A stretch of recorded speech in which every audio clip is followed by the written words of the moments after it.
Chapter 259. Fan Xian clenched his fist and covered his mouth with a cough. He stepped forward and pushed the door. Naturally, it swung open.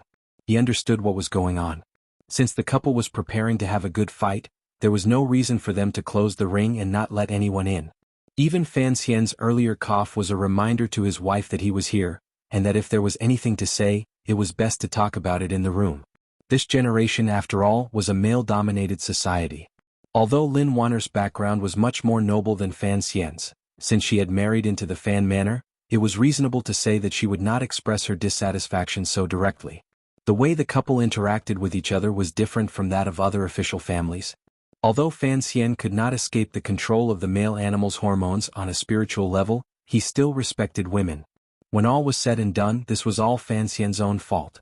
His sister was preparing to run away from home and his wife was a little jealous. It was all because of his influence. If this had happened in the manor, it would have long since caused a ruckus. Young master. The servant girl Cici covered her mouth and smiled. She welcomed him in, helped him take off his outer shirt and handed him a towel. Fan Xian waved his hand, indicating that he had already wiped it. He looked at the girl's mischievous smile and could not help but sigh in his heart. It was not just his sister in Wanner. Even this servant girl had grown up with him, and he had spoiled her to the point where she had no sense of seniority. When the family drama was going on, she still had the leisure to watch the fun, and to tease him for his courage. Lin Wanner was lying on the bed. A thin blanket had been pulled up to her chest, and her black hair was scattered on her shoulders. She looked like she had just woken up. Her large eyes rolled around, and she looked curiously and sweetly at her husband, who had just returned from a long journey. There was not a trace of anger in her eyes, as Fan Xian had prepared to welcome him. Her small nose slightly raised and she said, "My husband, I did not go out to welcome you. Please don't take offense." Fan Xian looked at her peeking porcelain teeth and smiled. He sat down on the side of her bed and began to carry out the three-nose policy.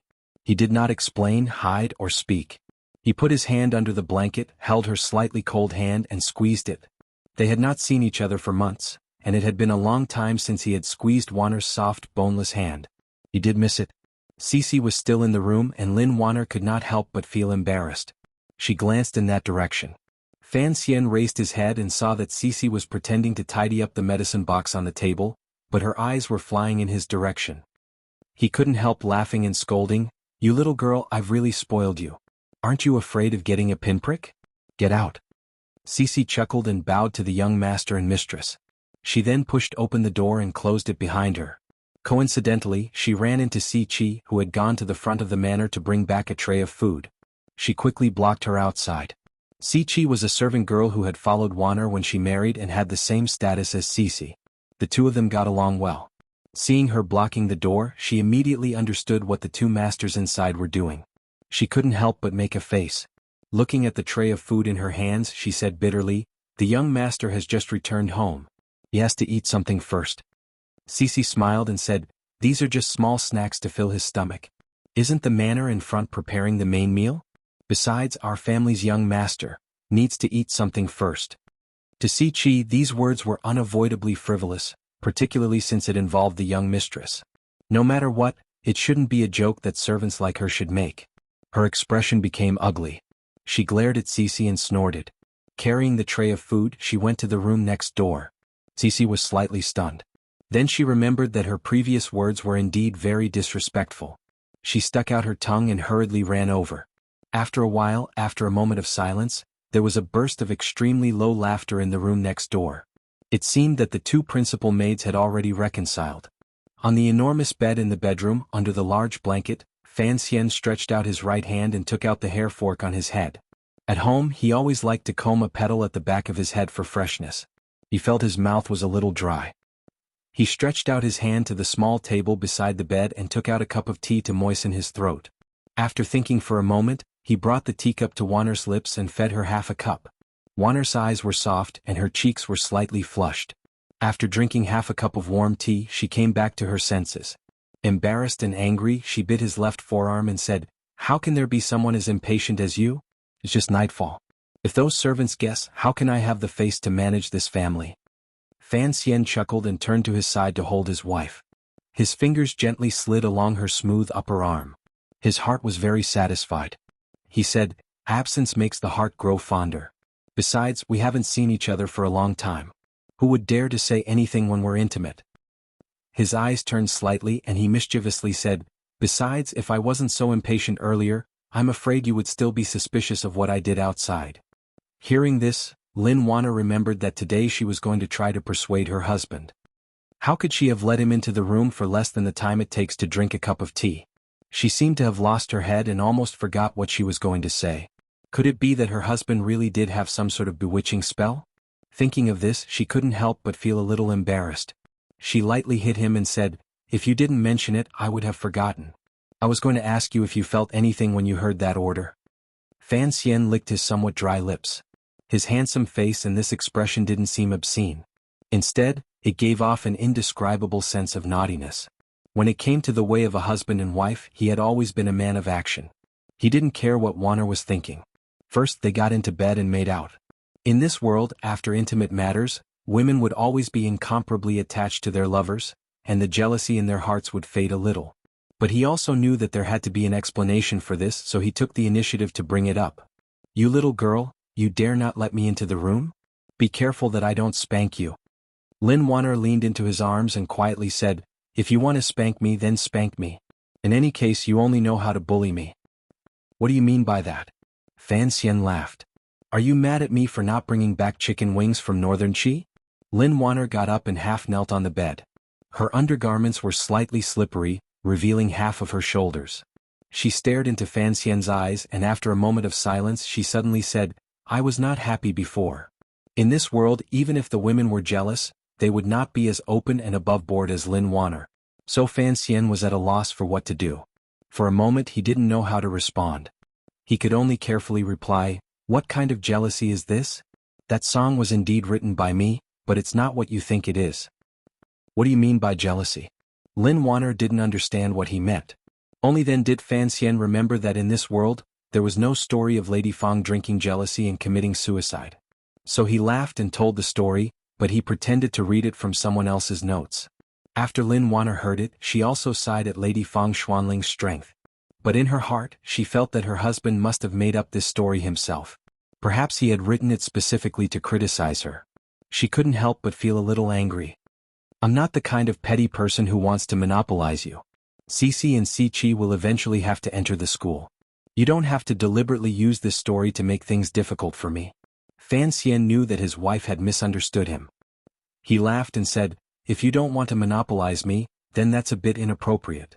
Lin Wanner was, after all, a woman who had grown up in the palace. She didn't understand the hidden meaning of her husband's words. She heard Fan Xian say, "If you weren't jealous, then why didn't you let me enter the school?" Lin Wanner was still half kneeling on the bed. She puffed up her cheeks. After a while she said, "Do you know that this song has already spread throughout the world?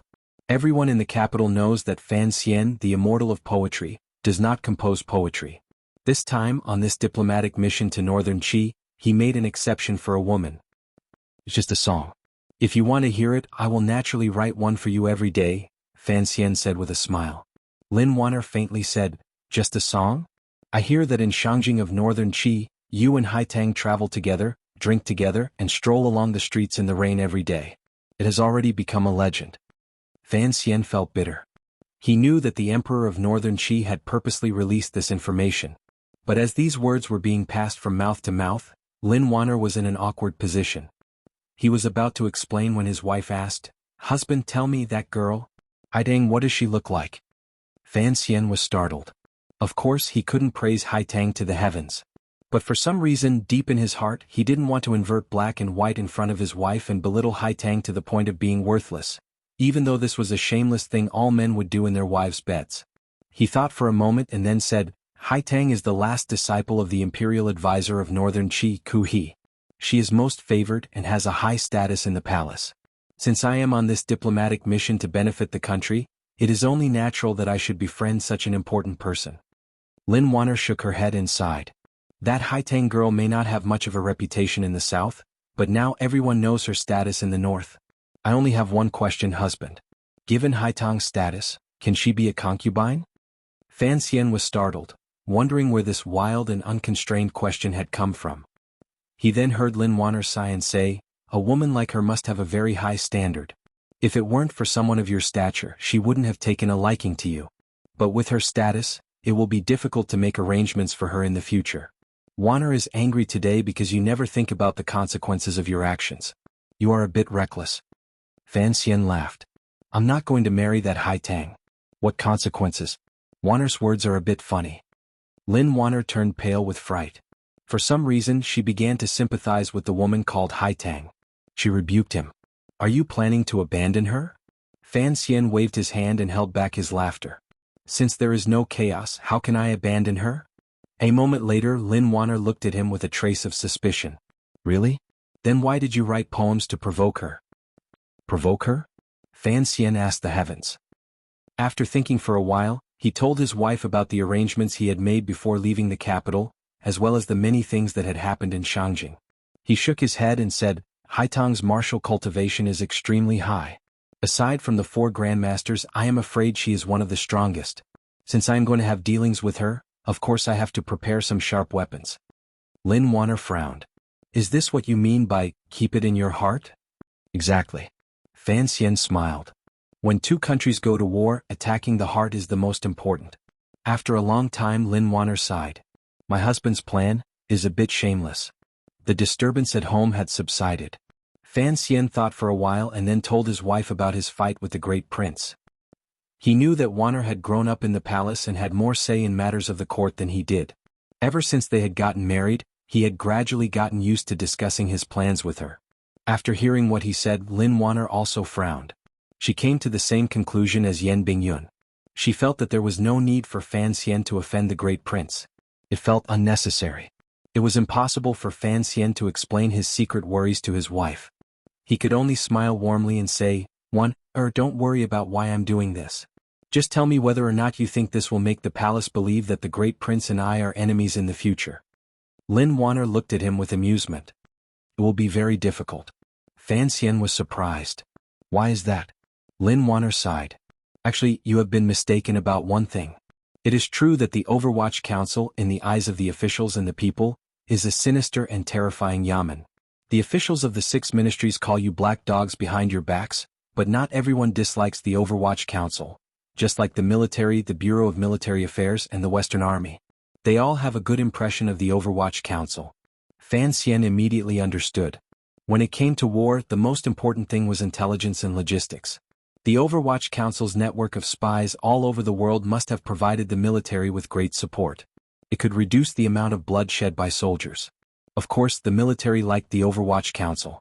He frowned. That is one of the reasons. But the great prince will have to hand over his military power when he returns to the capital. The military's opinion will not affect him much. Lin Wanner did not understand why he wanted the palace to think that he had not befriended the 3 princes. She sighed. There is one more thing that perhaps you have forgotten. Of the 3 princes, the one closest to Wanner is the great prince. Even for my sake, he will not hold a grudge against you. Fan Xian laughed bitterly. He knew that when Wanner was young, she spent most of her time in the palace with Lady Ning. It was natural that she would be closest to the great prince. It was just that when he was calculating, he had intentionally or unintentionally neglected this layer of relationship. Perhaps, deep in his heart, he did not want to connect his wife with the princes. Lin Wanner knew what Fan Xian was worried about. She said gently, I think you are worrying too much. The emperor is healthy. The situation you are worried about will probably take many years. Fan Xian sighed and pulled her into his arms. He whispered in her ear, people who do not think about the future will have immediate worries. Looking at the atmosphere when I return to the capital, I know that when I take over the palace treasury next year, your brothers, the crown prince, the great prince, and the second prince, will not let go of a fat piece of meat like me. How was the idea I gave you on the Tsang Mountains last year? Lin Wanner did not seem like a 16 or 17-year-old girl. She was more like a female strategist. After all, she was the daughter of the eldest princess. In this area, she had more or less inherited some of this, so Fan Xian had always trusted her advice. But Fan Xian had never agreed to the proposal on the Tsang Mountains. He lowered his head slightly and said slowly but firmly, asking for power to be reduced is the most appropriate thing to do. For a young official like me to be in charge of the Overwatch Council and the palace treasury, the favor of the emperor is too great, and the power is too great. This is something that should not have happened. But Wanner, I will not let go of the palace treasury. Although Lin Wanner did not know why her husband did not want to let go of the palace treasury, as a wife she could only silently support him. She nodded and said, I understand. Fan Xian continued, since I am not willing to let go of the palace treasury, then the Overwatch Council is even more so. If the palace treasury was a mountain of gold, then the Overwatch Council was the army guarding it. If the palace treasury was empty, then Fan Xian would be a naked beauty with no sense of security at all. He would be waiting to be wantonly humiliated by the people in the palace. Lin Wanner sighed and shook her head. Then you will have to work hard. She suddenly looked into his eyes and asked, Are you confident? Fan Xian smiled and gently patted her cheek. I do not dare to say things with certainty, but you know that I have always been a somewhat arrogant and even narcissistic person. Lin Wanner smiled. She suddenly bit her thick, plump lower lip and said softly, Actually, I have an idea. Fan Xian's interest was piqued. What idea? Lin Wanner's eyes flashed. No one knew what she was thinking. She quietly said, Take Haitang as your wife. Fan Xian turned pale with fright. He thought to himself that his wife's plan was indeed unexpected. Lin Wanner excitedly explained, Haitang is an upper 9th level warrior. My husband said that she might one day become a great grandmaster. Say, if we have a great grandmaster in our family, and she has the power of Ku He behind her, even the royal brothers of the kingdom of Qing would not dare to do anything to you. Even the emperor would have to try to win you over. Look at the Yi Zhong family. All they have is Yi Luyun, and they have dominated the bureaucracy for over a decade without suffering a single defeat. Fan Xian knew that what she said made sense. No matter who it was, marrying Haitang would be like having an iron ticket in the house, a gold medal for exemption from death. But he didn't know if his wife was testing him one last time or what, so he laughed evilly and said, But Haitang really doesn't look that good. Lin Wanner paused for a moment, then spat at him. You pervert. Fan Xian smiled. He was thinking about what Lin Wanner had said about the Yi family. Yi Zhong was the commander of the capital garrison, and Yi Linger was about to marry the second prince. What was the emperor thinking? A great grandmaster? If the situation really did develop this way from Fan Xian's point of view, the people in the palace probably did not fear the great grandmaster Yi Luyun. He frowned. When I was not in the capital, did Yi Zhong resign from the Jingdo garrison? Lin Wanner shook her head. Fan Xian sighed in his heart and asked, Did mother send any letters? The mother he spoke of was naturally the eldest princess of Xinyang. Although he knew that Wanner had no feelings for that peerless beauty in front of Wanner, he still had to be respectful. Lin Wanner still shook her head. There was no extra expression on her face. Fan Xian felt pity for her. He gently rubbed her forehead. How have you been? He asked quietly. You were so focused on other things that you didn't ask about the most important thing. I deserve a beating. Lin Wanner laughed. Master Fei comes to see me often. I'm also taking the pills. I feel pretty good. Fan Xian nodded. It seems that recuperating in the Tsang Mountains is not bad. This winter the whole family will live there. It's a shame we didn't soak in the hot springs last year. Their voices gradually lowered. They were whispering sweet nothings and humming a little love song. Unexpectedly, a maid called out anxiously from outside, Young master, young mistress, it's time to eat. Master has sent word to urge us several times. Fan Xian let out a strange cry. He lifted the covers and immediately began to put on his clothes. He had originally planned to stay in the back of the residence for a while before going to pay his respects to his father. He had not expected that by trading his body for safety, he would sink into a sea of tenderness. He had completely forgotten that his father was still waiting for him in the study. When he thought of his father's solemn face, Fan Xian could imagine how angry he was. A son had traveled 1,000 miles to return home, and yet he had not paid his respects to his parents first. Instead he had gone to fool around with his wife. Wanner complained to him as she began to dress and make up. Cici and Siqi had been waiting outside the door for a long time.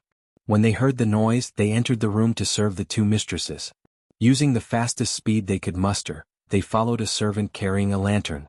They pretended nothing had happened and went to the front house. In the hall, the servant girls stood quietly to one side. The Minister of Revenue, Count Sinan, sat solemnly in the middle. Although Lady Lu had already helped him to sit, she still stood by his side out of habit, placing cups and chopsticks. Fan Ruoruo sat to his left, deep in thought.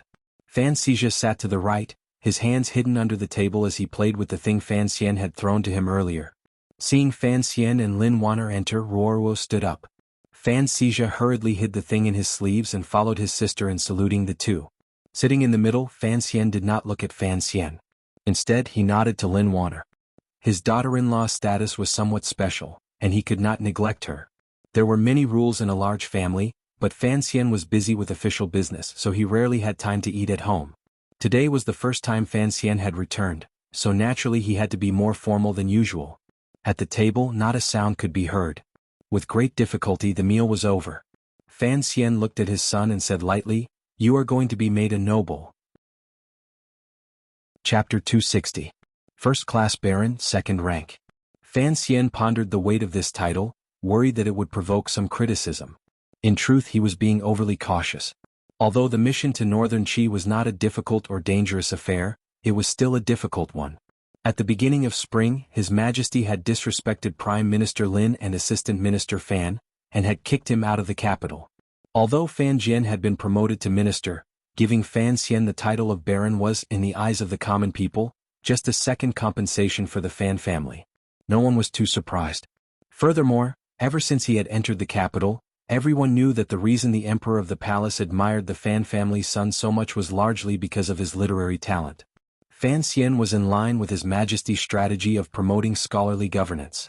This time, Fan Xian had earned a carriage full of books in Northern Qi, and His Majesty would naturally reward him. Although, given Fan Xian's current position, he did not think much of a mere baron. The title of nobility was still based on family and status. It would always have some benefits for doing things. He looked at his father and said, "When will the edict come down?" By this time, father and son had been talking for a long time in the study. Fan Xian chose to talk about some of the less secretive parts of the diplomatic mission. Every time he touched on matters of the council, Minister Fan waved his hand and told him to skip ahead before he could show any signs of awkwardness. When all was said and done, Fan Xian had grown up in Danzhou. After entering the capital, he rarely communicated with his father. Most of the time they talked in this simple and unique study. So, when it came to feelings, it was a bit lacking. But for some reason he looked at Fan Jian's gray hair growing on his temples and thought of the romantic figures of the Northern Qi kingdom who had already been beaten by the wind and rain. His sadness carried a glimmer of guilt. The director was right. Count Sinan did not owe Fan Xian anything. Fan Xian owed him a great deal. When I enter the palace tomorrow, there will probably be an edict. Minister Fan closed his eyes, drinking the fruit juice that Lady Lu had prepared every night. You seem to be enjoying it. You did well in the north. Director Qin has asked for much credit, and His Majesty appreciates it. On this trip to Northern Qi, other than his own secret matters, he had not done anything for the court. Even Yin Bingyun's return to Northern Qi was something that happened along the way. It could not be considered a contribution. He could not help but smile bitterly. Actually, on this trip back and forth, I really did not do anything. Sometimes, doing nothing is the best thing to do. Minister Fan slowly opened his eyes. Fan Xian felt a chill in his heart. He thought his father was going to use this opportunity to teach him a lesson about how he had fought with the great prince outside of the capital. Unexpectedly, his father did not say a word about it. Instead, he changed the subject. I've told you many times before not to get too close to the Overwatch Council. I didn't expect you to not listen to me. You were tricked by that old dog Qin Pingping. Speaking of this, Minister Fan seemed to be really unhappy. To be able to safely guard the palace treasury is a rare opportunity in the eyes of others. Fan Xian smiled bitterly. I wish I could. The problem is, that person in Xinjiang is not willing to let it go so easily. Furthermore, she was the one who started it first. If I did not join the Overwatch Council, how could I contend with someone like that? Minister Fan sighed, thinking that he had indeed not thought through this matter thoroughly. He had not expected the eldest princess to have such a strong reaction. He could only wave his hand and say, after all, she is the Emperor's sister, the Empress Dowager's favorite daughter, and Wanner's birth mother. Let bygones be bygones. Fan Xian believed this. Although he did not believe that his father was a man who would swallow his pride, he knew that his father's loyalty to the royal family was unquestionable. He only sought his own interests for the sake of the family. Furthermore, his father had always insisted that Fan Xian stay away from the Overwatch Council. He did not want Fan Xian to get involved in the capital's complicated and sinister political struggles. But, the palace treasury was banknotes and the bureaucracy was politics. Banknotes and politics had always been twins. It seemed that his father had not understood this law in the beginning. But no matter what, Fan Xian was grateful for Count Sinan's efforts. "Father, please do not worry. I will be careful." Fan Xian was satisfied with his attitude. Only the truly strong have the right to show weakness. The weak have always been weak. There is no need to show weakness. Think about it yourself. Fan Xian understood what his father meant. He smiled. Suddenly he thought of something else. "Father, when I return to the capital, can I still have Gao Da and the other 7 follow me?" Minister Fan looked at his son, and a gentle smile appeared in his usually solemn eyes. "You know that I only train and manage the tiger guards on behalf of the royal family. The real power lies in the palace. If you want to keep those tiger guards, I can only go to the palace and speak for you. But I don't think His Majesty will allow it." Fan Xian smiled bitterly. In his heart he did not want to part with Gao Da and the other 7 tiger guards. With these silent masters as bodyguards, his safety would be greatly guaranteed. On the meadow outside Wudu, even Haitang could not gain the slightest advantage against the 7 tiger guards. Compared to the swordsmen of the 6th Bureau of the Overwatch Council, this was a level higher. Not to mention the Qinian unit that he had first established. The Qinian unit was his most loyal force. Although under Wang Qinian's tutelage, whether it was tracking intelligence or other matters, they had slowly taken shape. Unfortunately, they were still a bit weak in terms of martial prowess. But he also understood that the Tiger Guards had always been used as bodyguards for princes. For example, there were a few in the Western Army, and they were responsible for the great prince's safety. Although His Majesty would occasionally transfer the Tiger Guards to the side of certain ministers, those were special missions. For example, when Fan Xian's father-in-law, Prime Minister Lin, resigned and returned to his hometown, His Majesty had sent 4 Tiger Guards to accompany him. This was to commend the Prime Minister for his lifetime of service to the country, and to ensure the Prime Minister's safety on the road. After these specific tasks were completed, the Tiger Guards would return to the capital, disappearing into inconspicuous private residences. Fan Xian knew so much because Fan Jian had always been responsible for handling these matters for His Majesty. Since the diplomatic mission had returned to the capital, if the Tiger Guards continued to follow him and the royal family found out, it would inevitably cause a lot of trouble. Minister Fan looked at the regretful expression on his son's face and couldn't help but smile. Although this child had the style of his mother, and his talent was extraordinary, he was still only a young man. He couldn't help but remind Fan Xian, "When you left, that scholar Shi Chanli often came to pay his respects. I met him a few times and he really is a talented person who doesn't show it." Fan Xian was startled, but then he understood.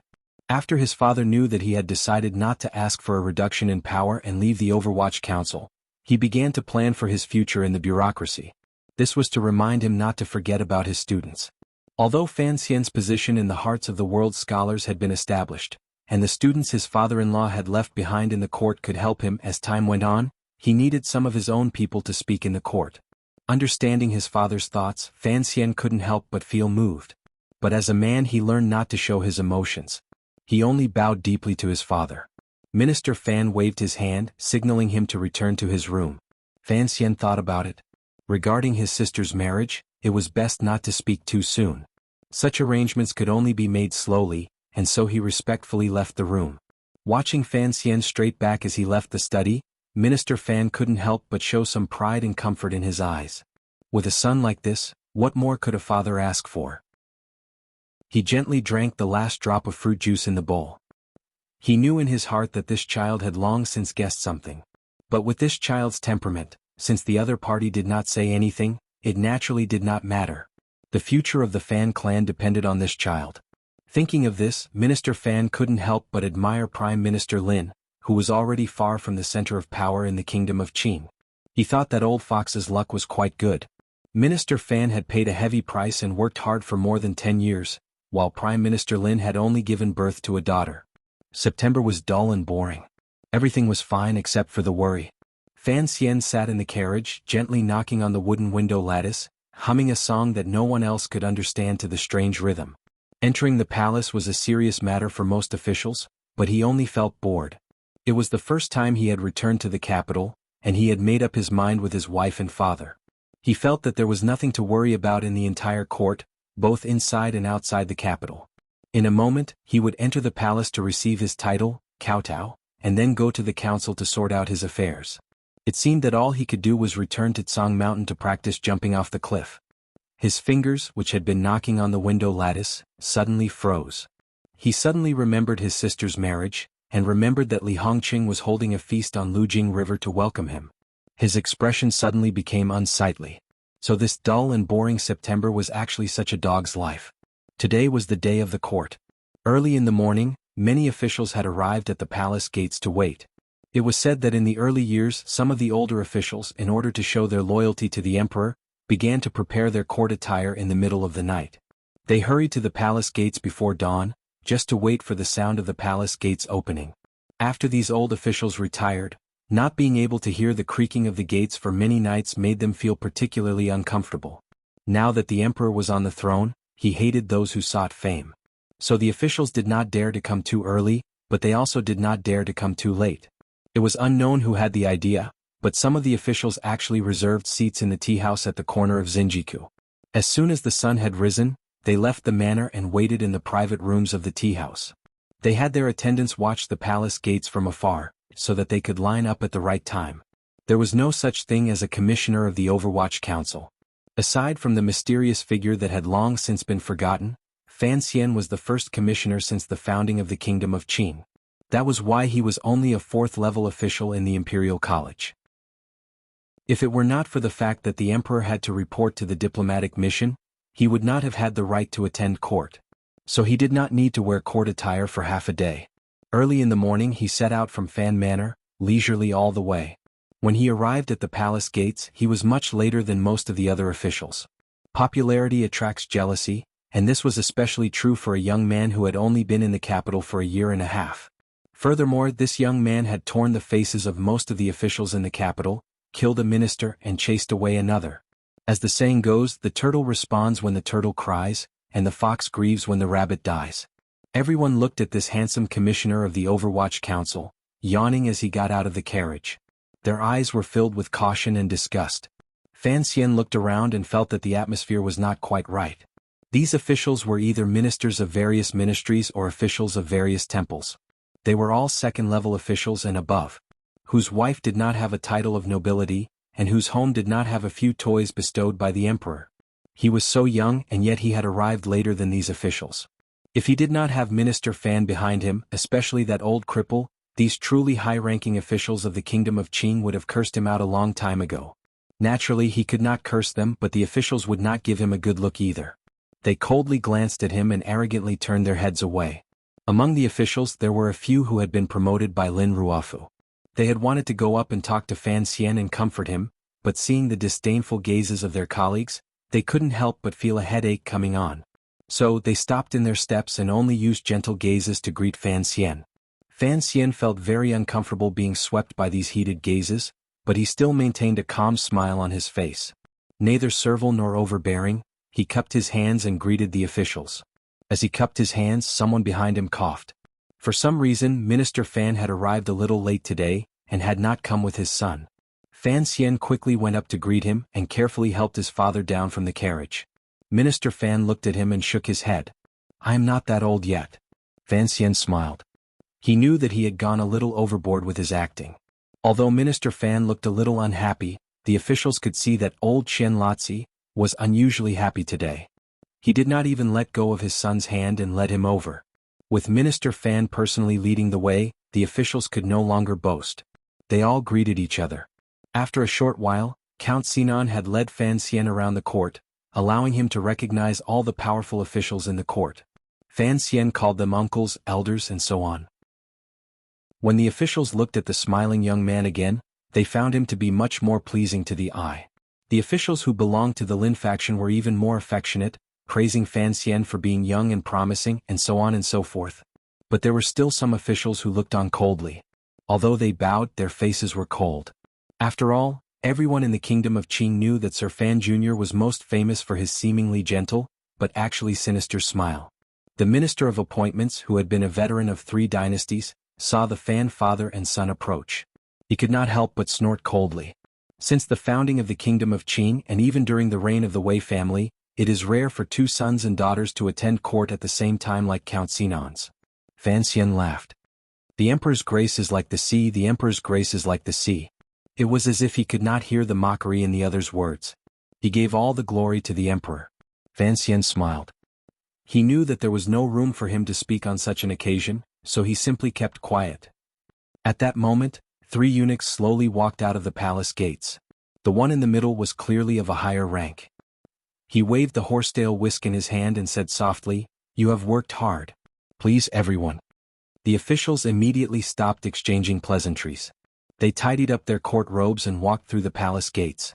Perhaps it was because they were used to being here, but they did not even bother to look at the imperial guards at the palace gates and the armed guards at the inner gates.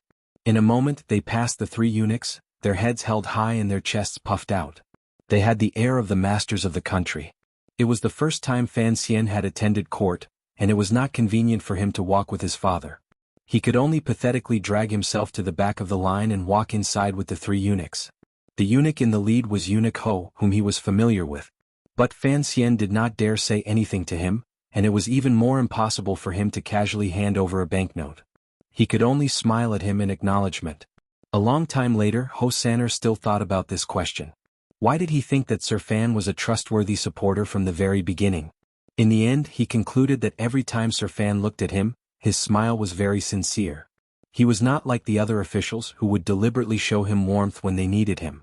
Other times, although he smiled warmly, there was always a hint of disdain in that smile that made people feel uncomfortable.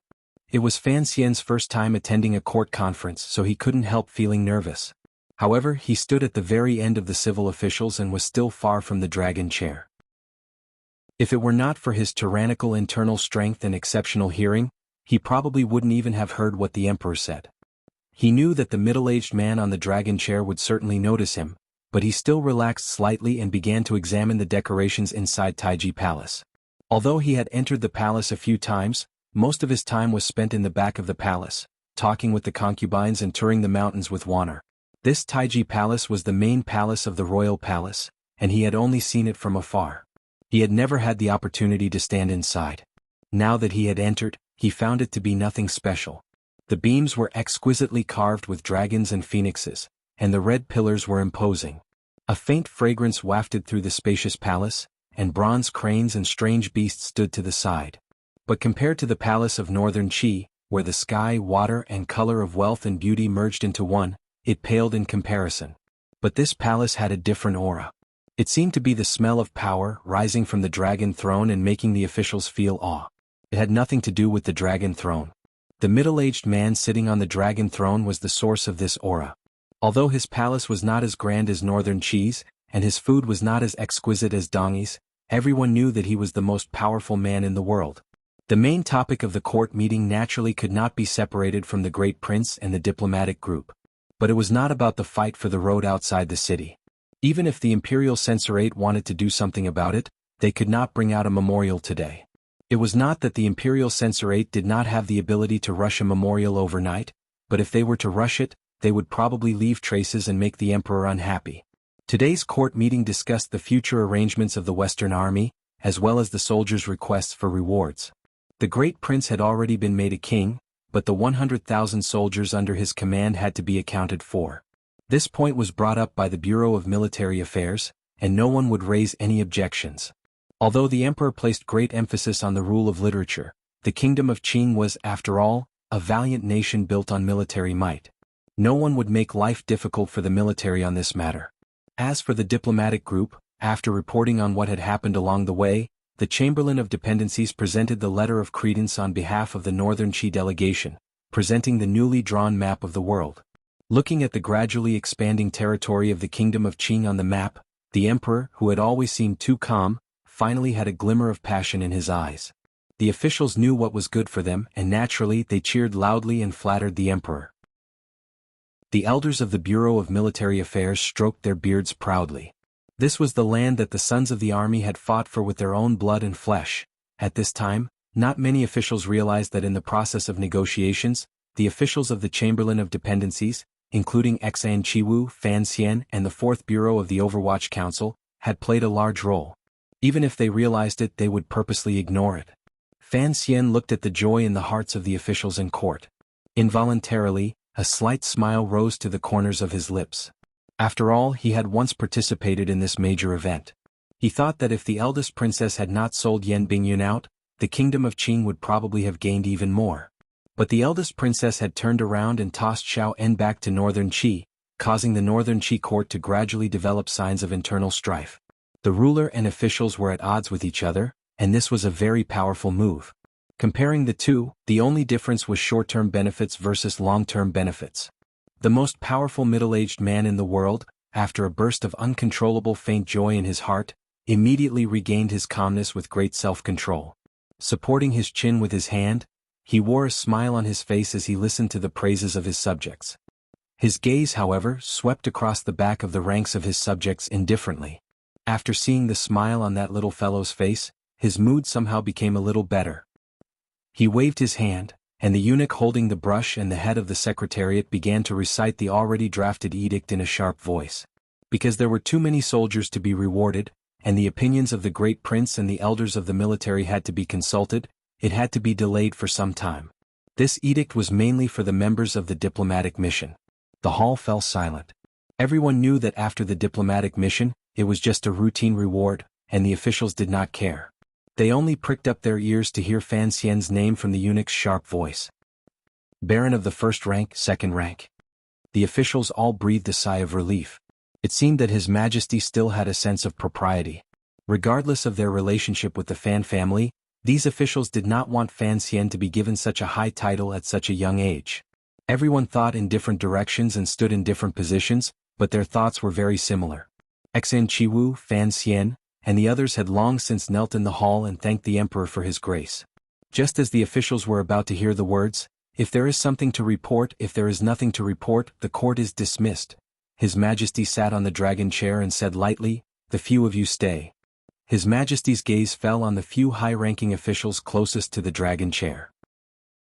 After Lin Ruofu resigned as Prime Minister, the court could not find a suitable candidate to replace him, so the current affairs of the cabinet were handled by a few scholars and ministers.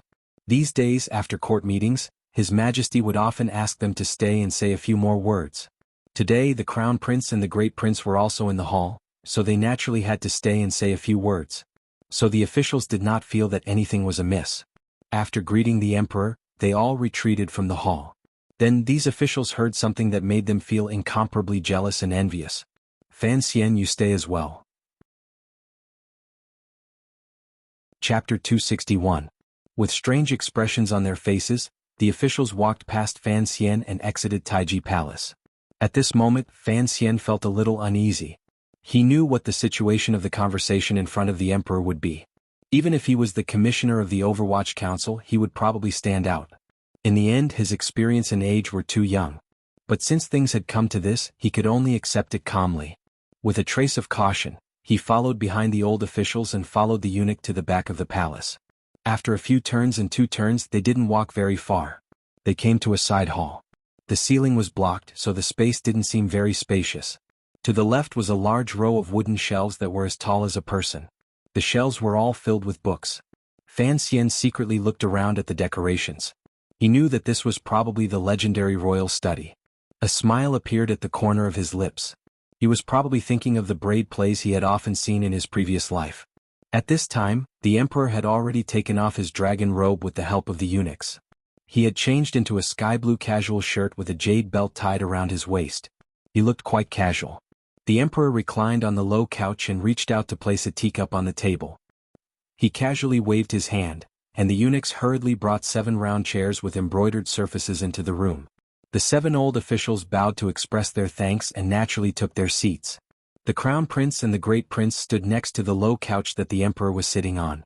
Although there were no seats, one could tell from the expressions on their faces that this had always been the rule. However, there had always been 7 chairs in advance. Today there was an additional young official. The eunuchs of the royal study had probably never seen Fan Xian before, so they were in a bit of a dilemma. They didn't know if he was just a low-ranking official who had been sent in for questioning or some other noble figure. Everyone was sitting and Fan Xian was standing alone. This immediately made him stand out. His father, Minister Fan, was looking at his nose and did not even glance at him. Fan Xian couldn't help but laugh self-mockingly. He moved his already inconspicuous position further back.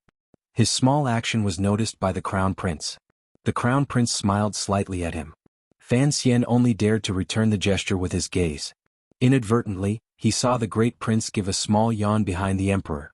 He had probably just returned to the capital yesterday and had drunk a lot of wine. He was probably very tired today. Other than the day when they first met in the tea house by the Lujing River, today was the closest Fan Xian had ever been to the emperor. He was so close that he could almost touch the emperor.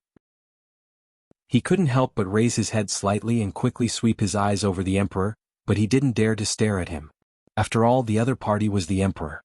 Although there was an official called Mu Tianyan in the Qing dynasty, no one dared to wantonly appreciate him as if he was a beauty. But it was this quick glance that allowed Fan Xian to clearly see the other's face.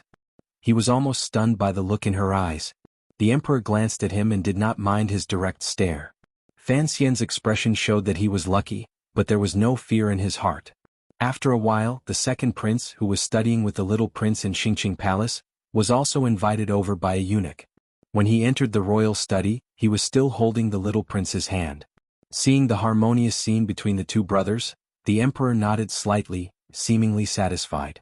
The crown prince had a smile on his face, but who knew how many profanities he was cursing in his heart. Bring Fan Xian a seat. After the four princes all stood next to the low couch, the emperor seemed to notice that Fan Xian was still standing, and casually ordered him. Fan Xian was slightly surprised. I wouldn't dare.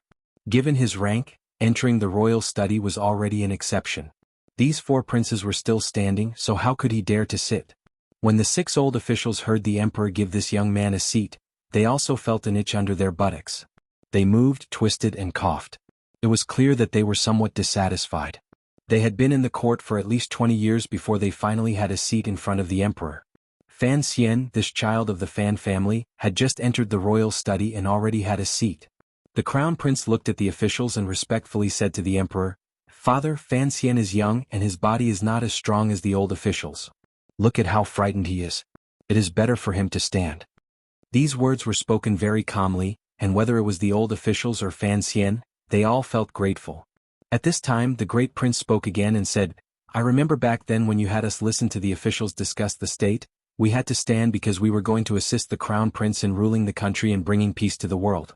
Since it was a lesson, then the students had to act like students. He did not finish, but the meaning was already clear. Fan Xian was young and had just entered officialdom. What achievements did he have? What ability did he have for us princes to treat him like a teacher? The old officials also stroked their beards and shook their heads. This seat looked normal, but the meaning hidden within it was no small matter. They dared to guarantee that if Fan Xian actually had a seat in the royal study, the news would spread throughout Jingdou in less than 3/4 of an hour. Fan Xian was preparing to go with the flow and thank the emperor. Unexpectedly, he saw the indifferent gaze the emperor cast his way. His heart trembled slightly and he swallowed his words.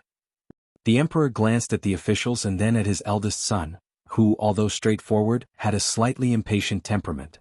He said, Naturally Fan Xian does not deserve this seat, but today he must sit.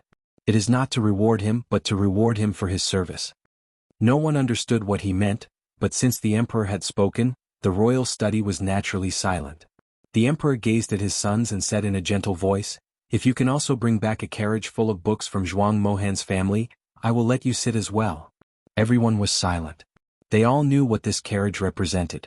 Although they still felt that the emperor was a bit prejudiced when it came to scholarly fame, they did not know how to argue. The emperor knew what everyone was thinking and said coldly, Don't think that this is only a matter of scholars. What is a scholar? You officials are all scholars. I don't lack martial arts, what I lack is the art of governing the country. It's easy to unify the world, but it's difficult to unify the people's hearts.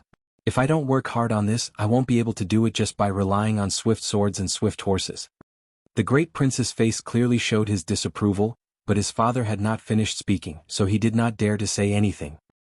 He listened as the emperor continued unhurriedly, You can immediately take over the world, but you cannot immediately rule it. The art of literature seems illusory, but it involves the hearts of all the scholars under heaven. Back in the day, I went on 3 northern expeditions, beating the Wei family into a mess. Who would have thought that the Zhan family would take advantage of the chaos to rise? In just a few years, they gathered a large group of talents, and that is how the court of northern Qi today came to be. They have stopped our horses from marching north. What do they rely on? They rely on their rightful position in the hearts of all the scholars under heaven. The world is in the right mood? Wasn't this the work of scholars? Shuwu Yanhangshu. You are officials of the kingdom of Qin, but you took the imperial examinations in northern Wei.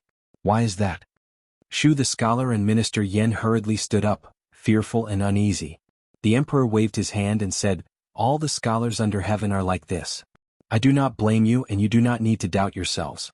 I just want to tell you that the world is in the right mood, and the loyalty of the scholars will bring many benefits. Each county will have more talented and virtuous officials, and you will also have an advantage in speech." He looked at his eldest son and said coldly, "I know what you are thinking, but if when you send out your troops there will be less resistance and fewer soldiers under your rule will die, do you not want that?" The great prince was silent. The emperor then said coldly, "A carriage of old books can help me attract more scholars to travel the world, and can help me save the lives of countless soldiers. Why can't I give Fan Xian this seat?" Everyone felt that it was a bit strange. It seemed that the emperor was deliberately showing his favor to the world, and why did Minister Fan not come out to take the seat on his son's behalf? But the entire kingdom of Qing was born in the flames of war, and its people had an overwhelming fanaticism and a sense of mission to unify the world. Since the emperor had linked the books that Fan Xian brought back from this diplomatic mission to the general trend of unifying the world, who dared to say anything more? They all stood up and praised the emperor's wisdom. What direct relationship could a carriage have with the world? Fan Xian thanked the emperor for the seat. His face was calm and he sat as steady as a mountain. He laughed bitterly in his heart, not understanding why the emperor wanted to put him on top of a fire cage to roast. The red velvet cloth was pulled back, revealing a large map inside. The map had been rearranged. The yellow territory of the kingdom of Qing was continuously extending toward the northeast, and other than the wasteland behind her, everything else was hers. The kingdom of Qing's territory was expanding rapidly. Although northern Qi still looked like a giant, in front of the wild beast that was the kingdom of Qing, it was bloated. Although northern Qi was also a new country, it had not only inherited the vast territory of the Wei Kingdom, but it had also inherited the Wei Kingdom's already rotten bureaucracy and customs. Fan Xian looked at the map and listened to the incessant sounds of discussion. Standing in the heart of the kingdom of Qing, it was the first time he felt the kingdom of Qing's valiant style of doing things and wild ambitions. He couldn't help but sigh in his heart. The court in the north still had power. Looking at the thoughts of Haitang and the emperor, once the world was in chaos, the people of the world would inevitably suffer, and he didn't know how long it would take to recover. Although he was not a pacifist who bemoaned the state of the universe and pitted the fate of mankind, he had no interest in such things as war. At this moment, the emperor was discussing important matters of state with a few officials. Occasionally he would hear a few words about the defense of the river embankments, as well as the annual income and the tributes of the small vassal states. Fan Xian knew nothing of these matters and naturally he would not interrupt. Even if he had thoughts sitting on the tiger stool, he would not say a word. Unintentionally or unintentionally, everyone had forgotten about him in a corner of the imperial study. That was why he had the leisure to look at the obviously improved map and stare blankly at it, sighing like a disciple of the Mahist family. Suddenly a word jumped into his ears: the palace treasury. He frowned slightly, and his heart gradually grew wary. The emperor had asked him to stay, and it was not as simple as giving him a stool and giving him face. As you all know, although the palace treasury is called the palace treasury, it is connected to many vital points, the emperor said hatefully. These years the palace treasury has been in an embarrassing situation. In the third year of the new calendar, when the rivers in the south were dredged and the north was cold, I ordered the palace treasury to transfer silver to the national treasury. Who knew? The Guanghui treasury could not even produce silver. The Guanghui treasury was one of the 10 treasuries of the palace treasury that specialized in storing banknotes, but the gold and silver should be stored in the undertaking treasury. The emperor's anger seemed to have been directed at the wrong person. But no matter what, the undertaking treasury and the Guanghui treasury were jointly managed by the eldest princess and the Ministry of Revenue. Although the Ministry of Revenue did not dare say a word in these 10 years, the Minister of Revenue, Fan Jian, quickly stood up and apologized. The emperor waved his hand and did not even look him in the eye. He continued, "The new policy has come to an end, but I have decided to make an issue of the palace treasury. I do not seek to restore the prosperity of 10 years ago, but at least every year, I want to earn some silver for the court." His voice was not loud and his tone was not very intense, but the power contained within made everyone afraid to speak. "My royal sister has returned to Xinjiang, and there needs to be a high-ranking official to handle this matter. What good candidates do you have in mind? Report them to me."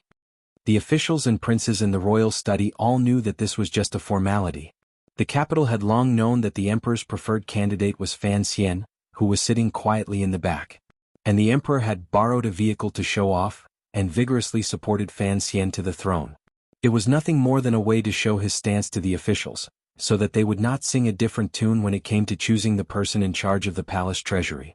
But everyone knew that the situation of the palace treasury was not as bad as the emperor had made it out to be. Every year, the goods that were shipped from Jiangnan to the north earned at least a few million liang of silver for the court. If it were not for the secret business of the palace treasury, the kingdom of Qin would not have the financial resources to expand everywhere. For a moment, a faint jealousy of the Fan family grew. But since the emperor appeared to be so dissatisfied, no matter who took over the palace treasury in the future, they would probably have a headache over the amount of money to hand over every year. Thinking of this, the officials' jealousy and hatred faded a little. But even so, no one was willing to suggest Fan Xian at this time. This was a matter of face and also a matter of money. No matter how difficult it was to manage the palace treasury, the person in charge would still reap a lot of profit every year. These officials also received generous rewards from Xinyang every year, so how could they not know? The officials did not say anything, and Fan Jian, due to his status, could not recommend his own son. For a moment, the royal study fell into an awkward silence. The emperor did not say anything. He only picked up his teacup and took a small sip. His expression was normal, but no one noticed the coldness in his eyes. I recommend, everyone in the royal study was shocked. The silence had been broken by two people at the same time, and the two people who spoke at the same time were the crown prince and the second prince. This situation was fascinating. The emperor nodded slightly and said, "Speak." The second prince glanced at the crown prince and smiled slightly apologetically. Since the crown prince has a good candidate, I am all ears. The emperor glanced at him and did not say anything. The crown prince saw that the second prince was being modest. As the master of the Eastern Palace and the future emperor of Qin, he naturally would not pass on this responsibility. He bowed to his father and said, "Father, I recommend Fan Xian." Everyone in the royal study knew that the Eastern Palace had spared no effort in pulling Fan Xian in. Furthermore, this kind of favor was something they could do at little cost. Unexpectedly, the emperor did not immediately express his stance. Instead, he asked the second prince, "Who are you going to recommend?" The second prince smiled shyly and said, "I am also going to recommend Fan Xian, Sir Fan."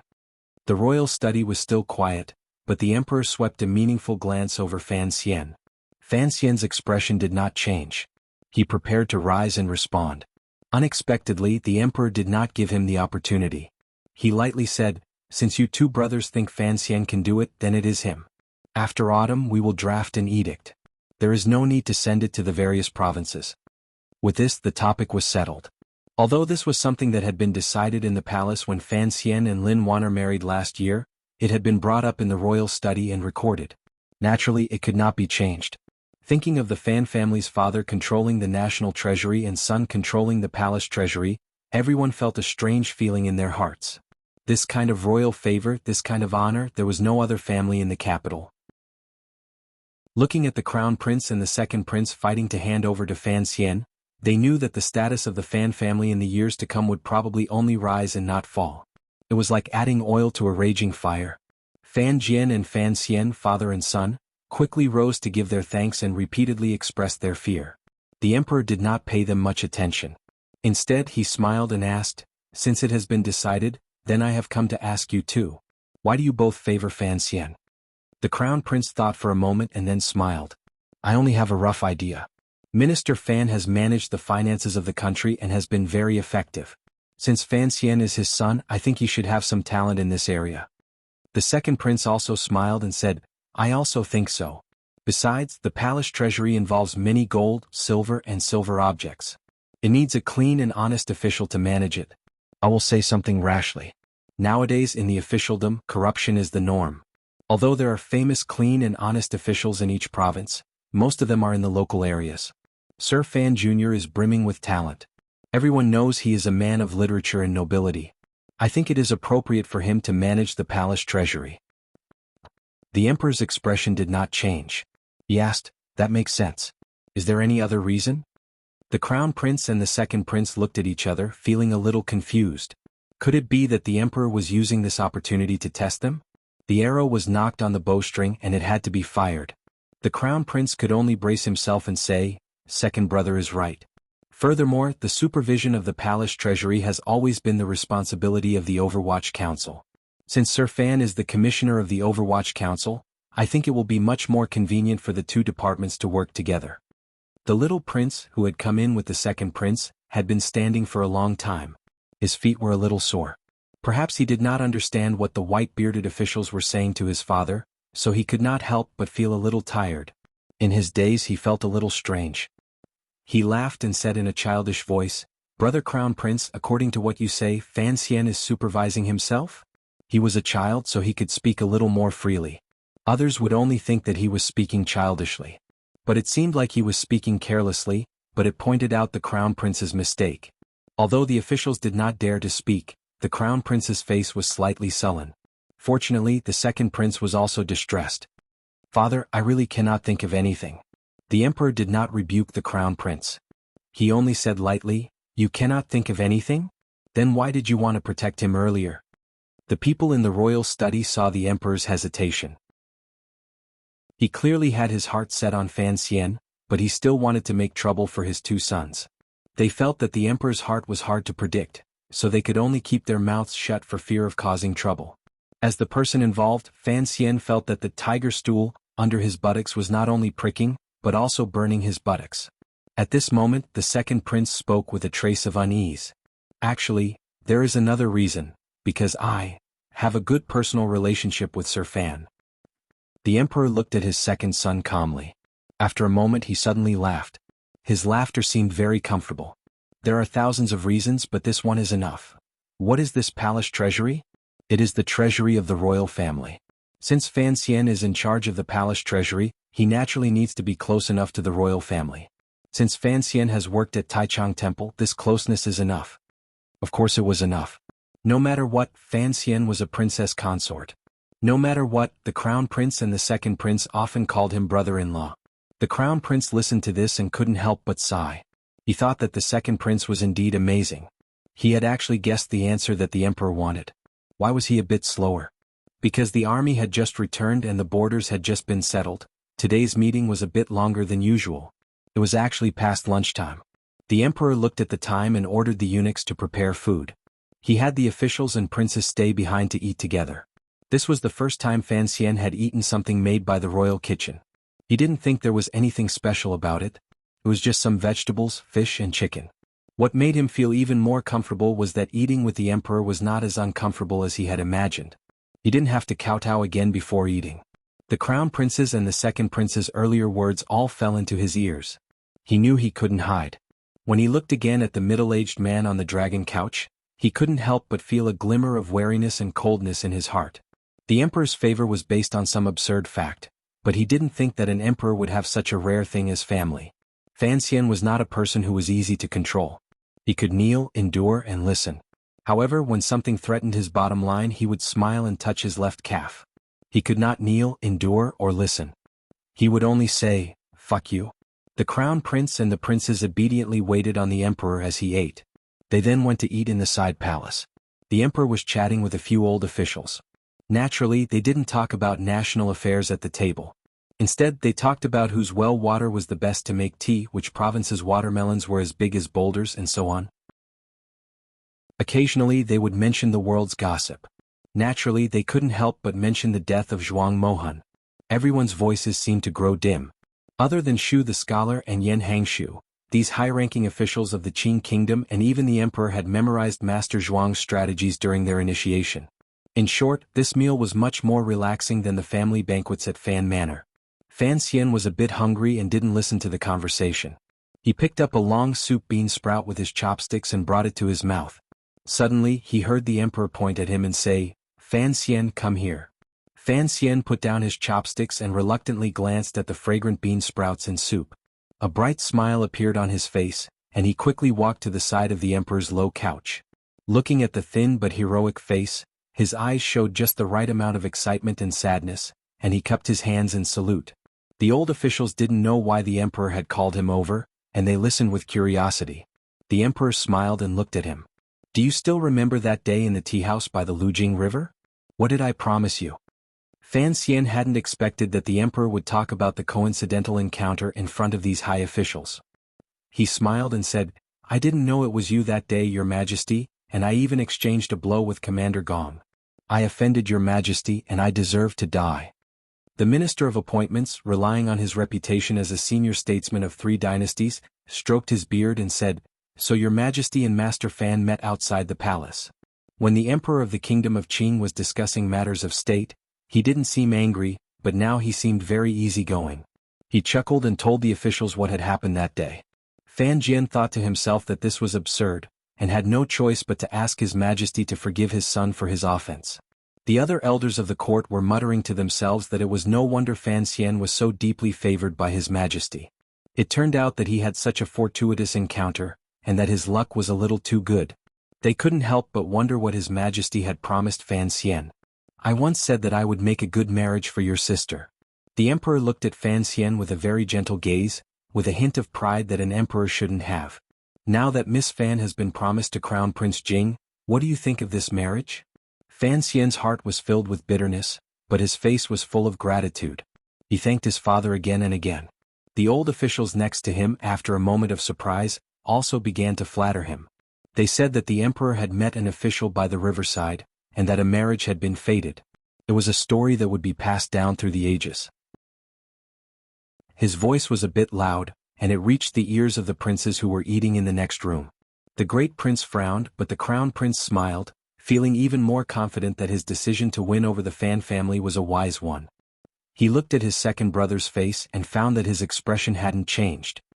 He was still as calm and unhurried as he had been all these years. He even seemed a bit strange as he chewed his food slowly and continuously. He couldn't help but curse his hypocrisy in his heart. Inside and outside the palace where the royal study was, there was laughter and the sound of praising the emperor. Who knew the troubles and pain in Fan Xian's heart? When Fan Xian stepped out of the palace in the afterglow of the sun, he saw the crown prince on horseback at the entrance of the new street. His troubles grew. Crown Prince Jing Li Hongqing came to greet him with a face full of joy. His face showed the joy of meeting again after a long time, and there was no real emotion in his heart. The sun was setting in the west and night was coming. Chapter 262. In a corner of the square outside the palace, on a street that connected to Xinjiku, one could vaguely see a bashful crescent moon hanging in the sky. In the dusk, Li Hongqing dismounted from his horse and casually cupped his hands in greeting. He looked at his friend, who was as pretty as a woman, and couldn't help but smile. "I see that your face is glowing with a red light. It's indescribably colorful. I think you must have gained a lot today." Fan Xian laughed. "We haven't seen each other in months, and the first thing you say is to make fun of me. You are the crown prince of King Jing, the 5th most powerful young master in the capital. Why make life difficult for a poor person like me?" Other than the 4 princes, among the younger generation, Li Hongqing's status was naturally the most respected. Fan Xian had purposely placed him as the 5th young master. If it had been a normal friendship, it would inevitably have seemed frivolous. But between the two of them it seemed very intimate. Li Hongqing was a little surprised. This guy had always been too lazy to provoke me in the capital. His gentle smile always carried a trace of deeply hidden loneliness. Why had his personality changed today? Thinking of something he thought he understood and laughed. "You also have a poor life? His Majesty dotes on you so much that after the court discussion he deliberately kept you here. I'm afraid that the officials in the capital would grit their teeth and bear such a hard life." Fan Xian waved his hand and said nothing. Ting Zijing, who had been waiting outside the palace, had long since come to greet them. But seeing that the crown prince was talking to the young master, he didn't dare interrupt. "Young master," he hurriedly said, "the old master told me to follow you." Li Hongqing laughed. "What? Master Fan, are you worried that I will get Fan Xian drunk?" "Then follow me," Fan Xian said from the side. As they spoke, Fan Xian's carriage drove over. Li Hongqing was just letting the prince's attendant bring the horse over. He turned his head and asked curiously, "What? Do you still only want to ride in a carriage and not on a horse?" "I'm not in a hurry," said Fan Xian. "Why would I ride a horse?" Li Hongqing couldn't help but shake his head and sigh. "If it weren't for the fact that the people of the capital know that you are skilled in both literature and martial arts, I'm afraid they would look down on you and think you are just a useless scholar without the strength to truss a chicken. The Qing kingdom revered martial arts. Young people were proud of being good at riding, but Fan Xian did the opposite. When there was a carriage, he refused to ride a horse. This strange habit had long spread throughout Jingdo this year. Fan Xian laughed and scolded him. He walked towards the carriage and said, "Riding a horse hurts my butt." The guards of King Jing's manor had already surrounded them. Together with the guards and servants of Fan Manor, they formed a small group of a dozen or so people. They surrounded a large horse and an unremarkable black carriage, slowly heading east of the city. There was no curfew in Jingdo. Although it was already dusk, there were still many people on the streets. Seeing this eye-catching group, seeing the handsome young man on the horse, and seeing the square insignia on the carriage, they knew who the two people were. The people of Jingdo all knew of the diplomatic mission's return. Since they were traveling with Crown Prince Jing, they assumed that the person in the carriage was the legendary illegitimate child of the Fan family, Sir Fan Jr. They couldn't help but stop and watch. Some of the bolder students even called out to the carriage, "Immortal fan of poetry, immortal fan of poetry." Last year's banquet in front of the palace hall had been talked about by the people of Jingdo for a long time. And this time, Zhuang Mohan's gift of a book in Northern Qi, with the intentional help of the 8th Bureau of the Overwatch Council, had become a well-known anecdote. Fan Xian's reputation had taken another step forward. Later, the poem, "Do You Know?" Later, when the poem, "Immortal of Poetry," began to spread, the people learned that Sir Fan Jr. had dared to flirt with Grandmaster Ku He's female disciple in Shangjing, Northern Qi, in front of countless young nobles of Northern Qi. Every time the people of Jingdo thought of this, they felt their hearts grow hotter. It was as if this matter was even more glorious than Zhuang Mohan's gift of a book. The begonia that you worship like a saint, in the hands of Sir Fan Jr., is no more than a flower bud waiting to be plucked. Fan Xian had brought face to the people of Jingdo, and naturally the people of Jingdo had to bring face to Sir Fan Jr. Along the way, people constantly greeted Fan Xian on the street. Most of them were scholars. Occasionally, there would be a girl with a shy expression bowing to him. Sir Fan Jr. had won the hearts of the people of Jingdo. Naturally, the people of Jingdo had overlooked Crown Prince Jing, even though he was the most arrogant person in the capital. However, Crown Prince Jing's face did not show any displeasure. On the contrary, he smiled happily. It seemed that the respect Fan Xian received was also his honor. Listening to the chatter and greetings outside the carriage, it was reasonable to say that Fan Xian at this moment would not open the window and wave his hand in greeting like the chief of his previous life. At the very least, there should be a satisfied smile on his face. But who would have thought that inside the carriage, there was only a helpless, bitter smile on his lips? The place the Crown Prince had arranged for Fan Xian to receive him was still Yisher Tavern. It was the restaurant where Fan Xian had spoken of his strength of character when he had first arrived in the capital. This restaurant could be considered a luxurious place in Jingdo, but it was not quiet enough. It was far from the best restaurant. Fan Xian couldn't help but not understand why Hongqing would choose such a place, but he didn't have any objections. When he got off the carriage, he realized that Yisher Tavern was unexpectedly quiet. There were not many people on the long street in front of the building, and the usually bustling building was even quieter. Fortunately, the building was brightly lit. Otherwise, he would have wondered if, in the months that he had been away, this second-to-none golden restaurant might have closed because of business failure. Seeing the doubt in the corner of Fan Xian's eyes, Li Hongqing did not deliberately mystify him. He smiled and said, "I'll take care of everything today." Fan Xian smiled bitterly. "Although you are a great crown prince, this is too much of a scene. Who knows how many high officials and nobles come and go to Yisher Tavern every day? For the sake of inviting me to dinner, you have caused others to suffer. I'm afraid they will be jealous. If you want peace and quiet, there are many places in the west of the city. Even if you like the taste here, you can reserve a whole floor. To have an entire restaurant waiting for the two of us is too ostentatious. Even if King Jing doesn't scold you, it won't be good if word gets out to the palace." Li Hongqing saw the sincerity in Fan Xian's words, and looked at him for a moment without saying anything. He felt touched and smiled. "What are you afraid of?" "I'm afraid everyone in the world knows that my father loves to grow flowers, and I love to pluck them. I've always been impulsive. I can't get rid of the title of a licentious crown prince. What does it matter?" Fan Xian knew that, given his status, he could afford to put on such airs. He smiled and shook his head.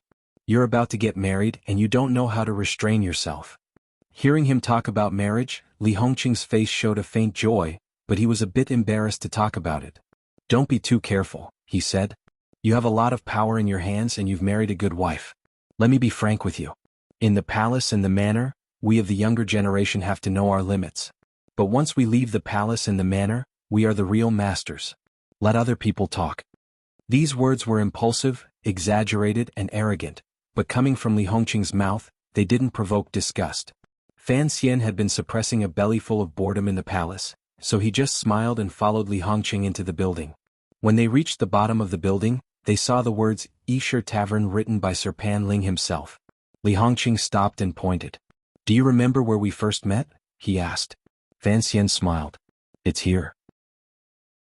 "Yes, in just a short span of a year you, the person who made such harsh remarks and repeatedly said that you looked down on so-called gifted scholars, has now become the most famous great scholar in the world." Li Hongqing couldn't help but shake his head and laugh. "If you could think of the great Zhuang Mohan passing on his legacy to you, would you still be in the mood to scold those scholars?" Fan Xian thought of the events of the past year, and he couldn't help but feel a little sentimental. He sighed. "I don't care if you laugh at me, but at the time, I was just an illegitimate child who had just arrived in the capital. I had never seen anything, so I couldn't help but have a few baskets of complaints." Li Hongqing looked at him with a smile. He knew that the reason why this young friend of his had changed so much in a year was because of the emperor's favor, Minister Fan's secret protection, and a marriage alliance.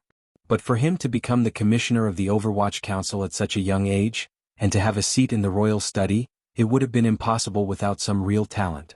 Furthermore, the Bangxian's high poetry anthology had appeared several times, and that was proof for all to see. As for the duties of the Overwatch Council, the nobles in the capital didn't actually connect Chen Pingping with Fan Xian. They just thought that it was the emperor's will, and that Chen Pingping, that loyal dog, was simply following orders. "Although you always drag me around Lujing River, I don't rely on my talent to fool poor women." Fan Xian looked at the startled Li Hongqing, and laughed as he patted him on the shoulder. "So I still have to scold those dog*T scholars." In his heart, Haitang, who had been fooled by his poetry, was not a poor woman. The two of them stood in front of Esher Tavern, reminiscing about the past and feeling deeply moved. Inside the tavern, the shopkeepers and waiters were extremely nervous. Although they didn't know how the owner had managed to invite the Crown Prince to hold a welcoming banquet here, if Sir Fan Jr.'s first meal after returning to the capital was at Esher Tavern, not only would the reputation of the tavern go up a notch, but in the future rich scholars from Jiangnan would all pick this place to eat. Wouldn't that be a waste of money?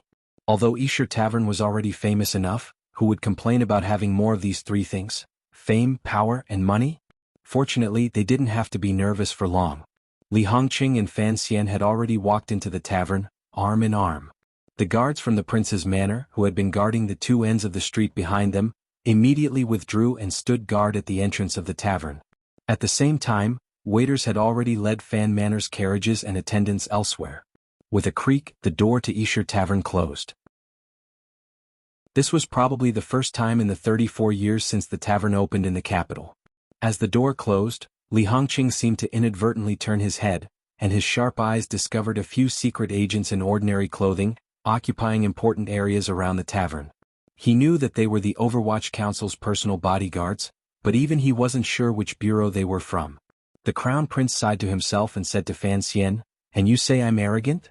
You have the Overwatch Council guarding your door when you eat, and the Tiger Guards protecting you when you go on diplomatic missions. When it comes to arrogance, I really can't compare to you." At that moment, the two of them had already ascended the stairs to the third floor. Separated by two screens, a small round table was already set up with a few plates of exquisite cold noodles. Fan Xian didn't stand on ceremony with him. He sat down on a stool and explained, "The Tiger Guards are assigned to the diplomatic mission, and they were taken back when we returned to the capital. As for the Overwatch Council..." He laughed bitterly. "After the Nyolan Street incident, do you think the council would dare to let me wander around the capital alone?" At this point, Li Hongqing pretended to be angry and scolded him. "You're not a good person, kid. You quietly became the commissioner of the Overwatch Council. Seeing how nervous the council was after the Nyolan Street incident, I think you were already. If it weren't for the incident at the Ministry of Justice, I would still be in the dark." Thinking about it, during the Nyolan Street incident, Fan Xian hadn't alerted the emperor with his one night of poetry. The Crown Prince was actually trying to get information out of him. It wasn't just him. Even the second prince couldn't completely understand why the emperor trusted Fan Xian so much. Fan Xian didn't explain. He wiped his hands with a hot towel and began to drink, saying that he had been away for so long that he had forgotten the taste of wine in the capital. Li Hongqing laughed bitterly. He knew that Fan Xian wouldn't explain. Not long after, the first round of dishes arrived. Knowing that the Crown Prince and Sir Fan Jr. had something to say, the waiters tactfully said nothing more and left. Fan Xian used the tip of his chopsticks to slice off a piece of fish belly and put it into his mouth. He smacked it a few times and drank a mouthful of wine. He seemed to be enjoying it to the extreme. Li Hongqing looked him up and down and laughed. Instead of eating a first-rate bear paw, you make life difficult for a fish. You still can't escape your narrow-mindedness. Fan Xian blurted out, "The bear paw is what I want and the fish is what I want. If I can't have both, I have to give up the bear paw and take the fish." Hearing his amusing words, Li Hongqing laughed. "Why?" Fan Xian slapped his head and laughed. "You don't understand. It's purely because you were too pedantic in your studies. Since it was a welcoming banquet, it shouldn't have been so deserted." But Fan Xian had already sent a message last night, asking the Crown Prince not to bring a large group of people to accompany him on the arduous journey. In addition, the Crown Prince faintly knew that because of the song, Fan Xian's backyard was on fire, so he didn't call for the singers to accompany him. But Li Hongqing was also a son of an influential family who was used to treating people gently. The two of them were familiar with each other. They talked about what they had seen in Northern Qi, chatted, drank and ate. It was light but satisfying. Fan Xian could finally be 70% his true self. On the contrary, he ate with great ease. After a few rounds of drinking, the Crown Prince couldn't take it anymore. He pointed at Fan Xian and scolded him. "I heard that you drank in Northern Qi and got drunk as soon as you drank. How come you're a wine immortal in front of me?" Fan Xian was a master of medicine, and the Jinqi in his body was tyrannical. He couldn't be made drunk by a few cups of wine. Last time in Northern Qi, when he was drinking with Haitang, he got drunk because he wanted to vent his years of depression. Hearing Li Hongqing's words, he laughed. "You're a man. What good is it for me to get drunk in front of you?" Li Hongqing suddenly looked fascinated. "That Haitang girl, is she really as beautiful as a fairy?" he asked quietly. Fan Xian spat out a mouthful of wine. Fortunately, he spat it out quickly and it only hit the ground. He laughed and scolded him. "Could it be that you invited me to dinner today just to say this?" After 3 rounds of drinking, Fan Xian's eyes grew brighter and brighter. Li Hongqing became drunk. He pointed at Fan Xian's delicate face and said, "Fan Xian, I don't know what happened to you on this trip. Looking at your face now, it's a bit different." Fan Xian unconsciously touched his face. "What's different?" he asked curiously. Li Hongqing scratched his head and spilled wine all over the floor. It seemed that he was thinking about how to phrase it. After a while, he laughed loudly. "If you were in the past, you would have a faint smile like you do now. You would make people want to get close to you, but there would always be a barrier, as if you didn't want others to get too close to you. But now your smile doesn't have that purposeful purity. It just makes people feel at ease and their eyes are clear. Whether it's your speech or your actions, it's like a polished piece of jade, incomparably warm." Fan Xian smiled, fitting the scene perfectly. He thought that this was probably the change that night in the cave had brought to him. He finally understood some things. From the depths of his heart, he began to see himself as a part of this world. He began to make real plans for his future. Starting from the inside and showing it on the outside, there would naturally be changes. Li Hongqing gradually became drunk, but Fan Xian was incomparably sober. "I know. Today the palace has decided that you'll be in charge of the palace treasury." Li Hongqing seemed a little drunk. "In the future, you'll have to leave some soup in your hands for me." Although it was a naughty joke, for him to say it as a prince was already giving Fan Xian enough face. Fan Xian couldn't help but feel a little surprised. He looked at him and quietly asked, "Your family is a hereditary nobility. Why do you care about these things? Do you think the emperor owes you anything?" Li Hongqing had a mocking expression on his face. He stuck out his tongue and said, "You know I spend a lot. Even though there is a shopkeeper in Qingyu Hall helping the manor manage its finances, and there is some income, it is not enough." He sighed. "You also know that even though my brother is the emperor's blood brother, he has not been willing to do anything all these years. Even when he enters the palace to see grandmother, it is only once a month. He is very stubborn. As an idle king, naturally there are not many people who show filial piety. And because of my status, it's not good for me to put down my pride and interact with those governors. Naturally, there will be times when I don't have the time." Fan Xian seemed a little surprised. He didn't know what to say. If this was said outside, no one would believe it. Li Hongqing waved his hand. The smell of alcohol permeated the air. He laughed coldly. An empty title of nobility is useless. You don't need to be embarrassed. The palace treasury belongs to the court. When it's time for you to fish, don't be shy. Think about all these years my aunt has been managing the palace treasury. Who knows how much the crown prince has benefited from it? Even when the Guo family was raided by you, they took 130,000 liang of silver. The palace treasury is empty? If you go to the crown prince's palace in Wuzhou, you'll know where the people's blood and sweat went. Fan Xian's heart jumped. He knew that the prince's words were specifically meant for him to hear. Looking at Crown Prince Jing drunk on the table, Fan Xian smiled coldly. It seemed that Uncle Wuzhu was right. There was no one in this world worth trusting. On the trip to northern Qi he had many feelings. He knew that friendship was hard to come by. Even though he knew that Li Hongqing was using the excuse of welcoming him to represent the second prince and announcing his close relationship with the second prince to the capital, he still didn't refuse. But he didn't expect the crown prince to tell such a big lie in front of him. Li Hongqing, Crown Prince Jing, was one of Fan Xian's trusted subordinates. He had been secretly managing all the flesh business on Lujing River. Although it wasn't a glorious business and didn't seem to match the crown prince's status, it provided him with a steady stream of silver. The crown prince's actions were extremely secretive. If Fan Xian hadn't sent people to investigate Yuan Meng last summer, perhaps even the second bureau of the Overwatch Council wouldn't know about this matter. No wonder he dared to cry poor in front of Fan Xian. But Fan Xian also knew that the second prince wasn't necessarily interested in the money in the palace treasury. It was just that while the eldest princess of Xinjiang was at the helm, the Eastern Palace must have done a lot of work in the palace treasury. Perhaps the second prince was relying on Fan Xian and wanted to use this to topple the crown prince. And he also understood that there was truth in the crown prince's words. There were indeed some nobles who didn't live as they pleased.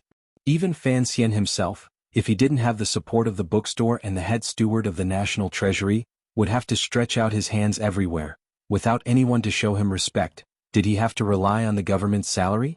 The banquet was over and the wine was finished. Fan Xian patted Li Hongqing twice. Seeing no reaction, he didn't care whether Li Hongqing was really drunk or just pretending to be drunk. He pretended to stagger, stood up and walked out. The innkeeper had already informed the attendants on both sides to wait on him. The wooden door of Yisher Tavern opened, and the early autumn wind blew in. Fan Xian shook his head. He tried to treat his friend with sincerity, but there was no response. He couldn't help but feel disappointed. At that moment, a plainly dressed middle-aged man appeared out of nowhere, and bowed to Fan Xian in fear and trepidation. Fan Xian turned slightly and frowned. If Li Hongqing had booked the entire tavern and there were guards outside, how did this man get in? The man saw the confusion on Fan Xian's face and hurriedly replied humbly, "I am Cui Qingxuan, the owner of Yisher Tavern." "Greetings, Master Fan." So it was the owner of Yisher Tavern. He had probably come to flatter Fan Xian.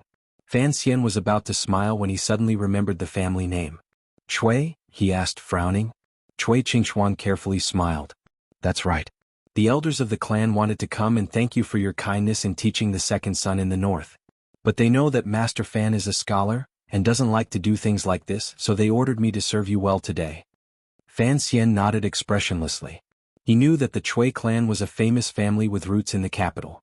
They did business in the north, and Master Cui, who had knelt in the rainy night of the diplomatic mission and begged for his life, was one of them.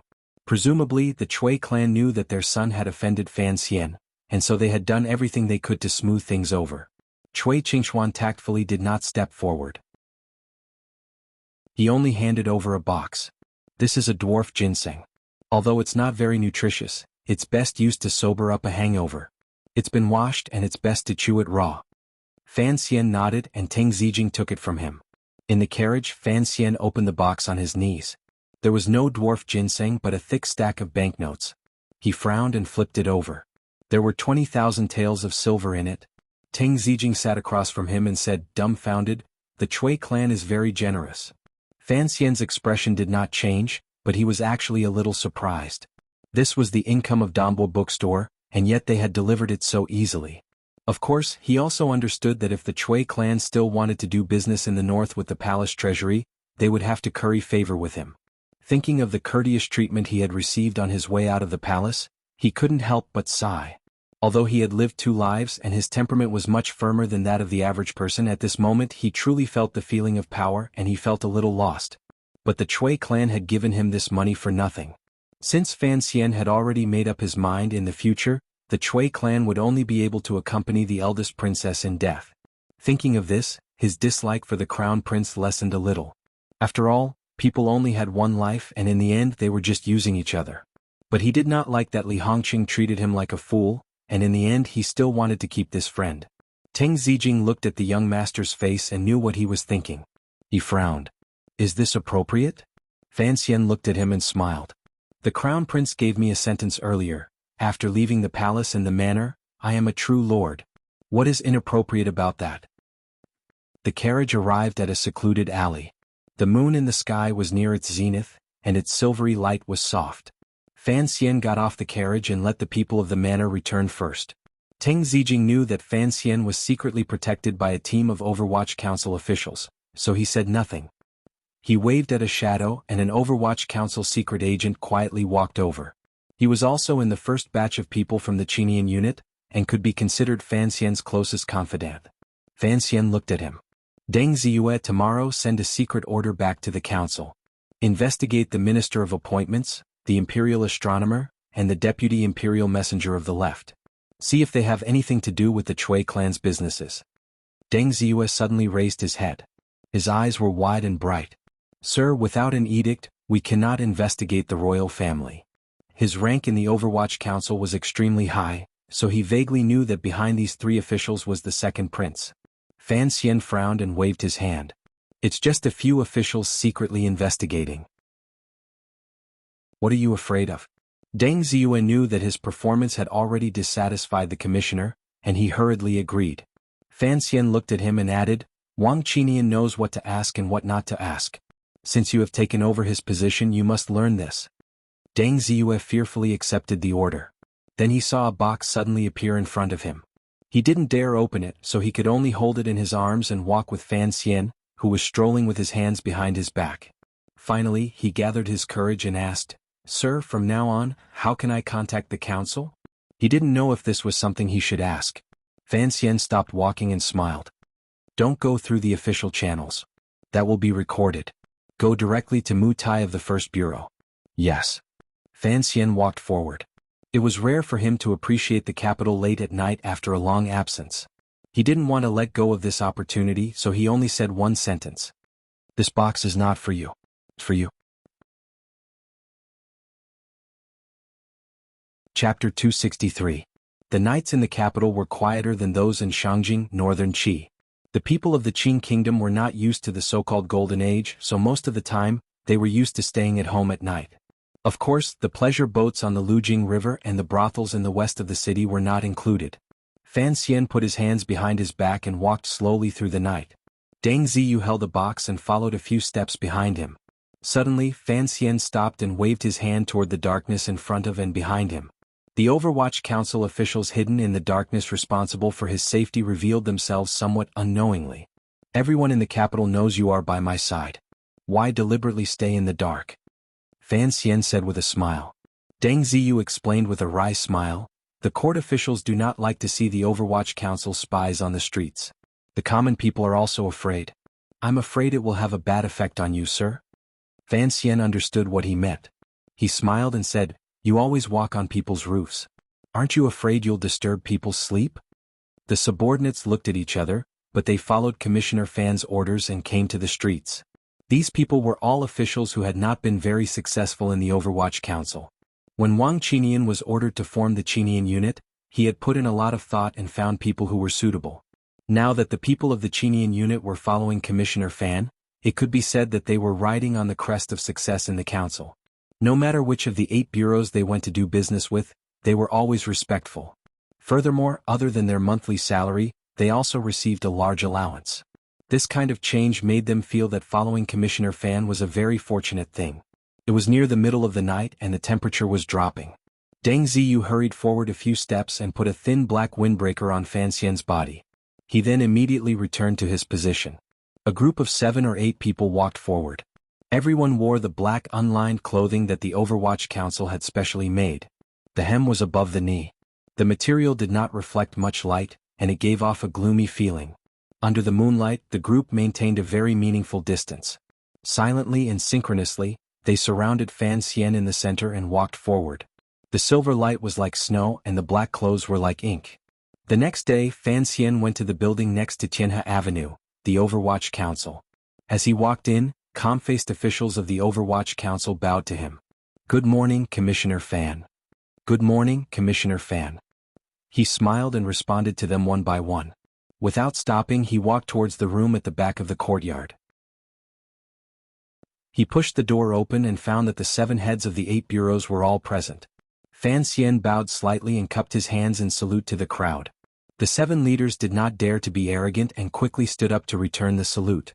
Yan Ruohai of the 4th Bureau in particular, looked at Fan Xian with an expression of joy and gratitude.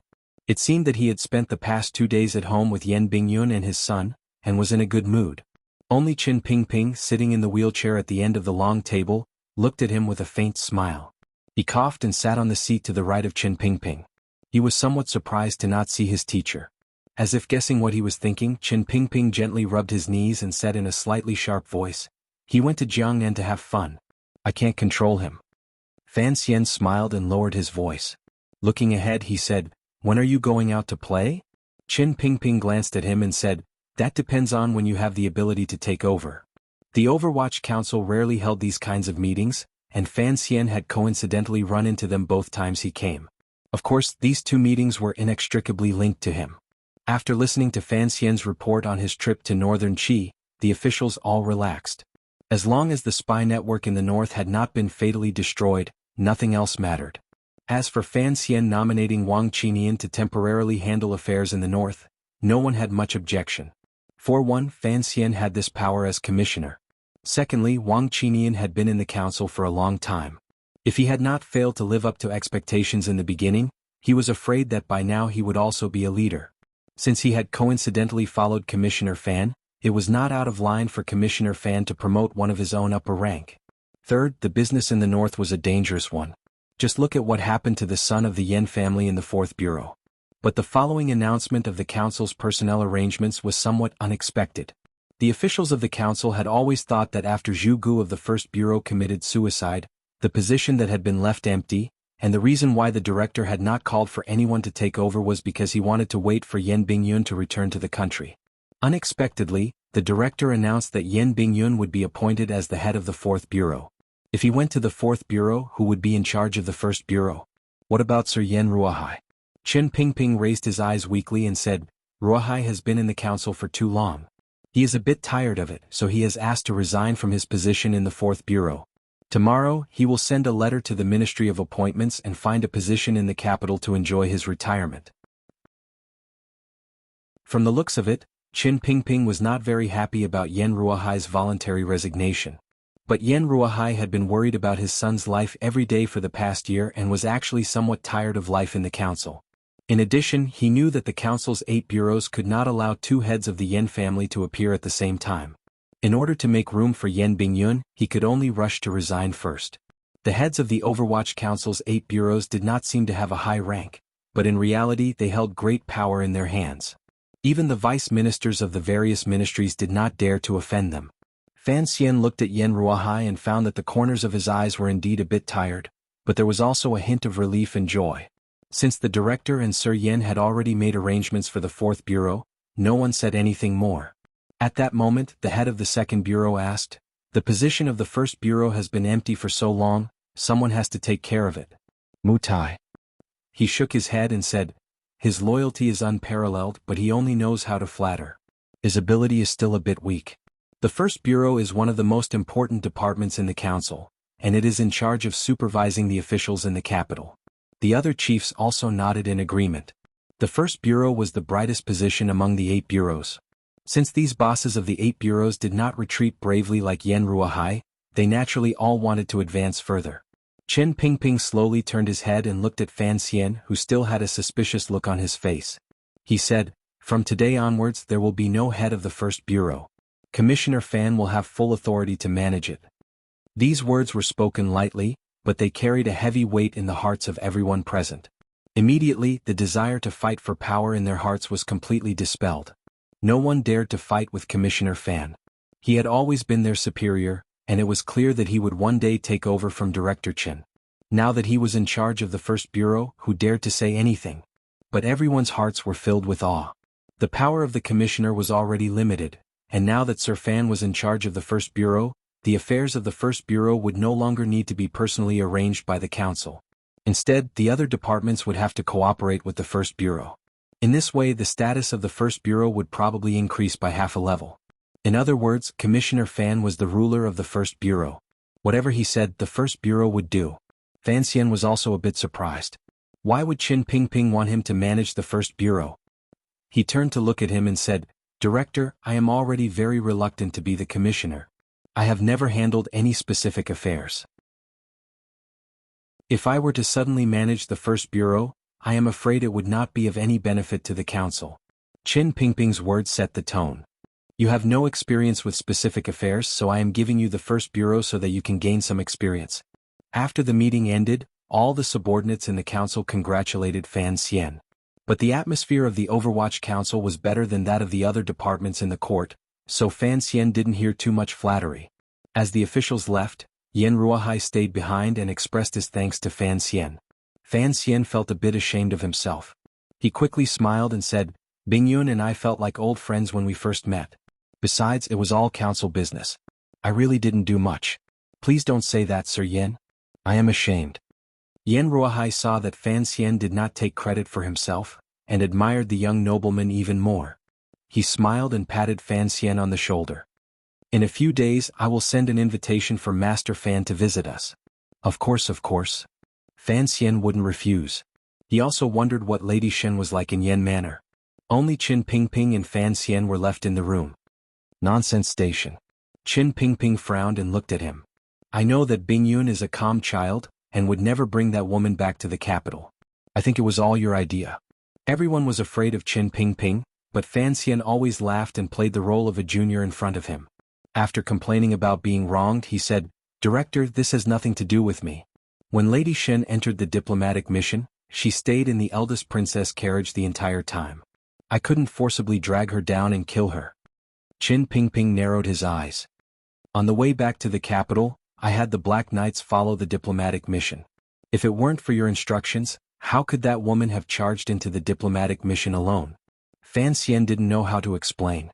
After a while he sighed. At least it wasn't an ill-fated relationship. Qin Pingping loved this young man dearly, and he couldn't bear to reprimand him. "Why did you have the Qinian unit reveal their whereabouts?" Fan Xian knew he couldn't hide this from him, and he had already thought of an answer. He smiled and said, "Because I wanted the council to be more open and aboveboard. There was no need to always hide in the dark and make so many people afraid of us." "Open and aboveboard?" Qin Pingping frowned. "It's good that you have such thoughts." Fan Xian pulled up the blanket on his knees and said quietly, "Take your time. There's no rush." Chapter 264. Seize every moment. How can I not be anxious? Qin Pingping's thin face was expressionless. His smooth, beardless chin made the wrinkles on his face seem even deeper. He looked very old. "Remember, I am not much younger than Xiaoan." Fan Xian was silent. He could smell some sort of gray aura from the old cripple in front of him. He forced himself to calm down and reported some of the secrets that had occurred on his journey, but he did not reveal that he had talked with Xiaoan all night in the cave, and that he already knew the specific location of the temple. When can Sea Lily enter the palace? Qin Pingping seemed to be very confident in controlling that woman from 1,000 miles away. Fan Xian frowned slightly, wondering when he would be able to get in touch with Sea Lily's brother. "I'm making arrangements with some people. For the Northern Qi court, this isn't a big deal. It shouldn't be difficult." Qin Pingping nodded. "You know, the First Bureau's position was originally reserved for Yan Bingyun. I didn't expect Yan Ruohai to want to retire at such a young age. Yan Bingyun has always worked for his father, and is very familiar with the Fourth Bureau.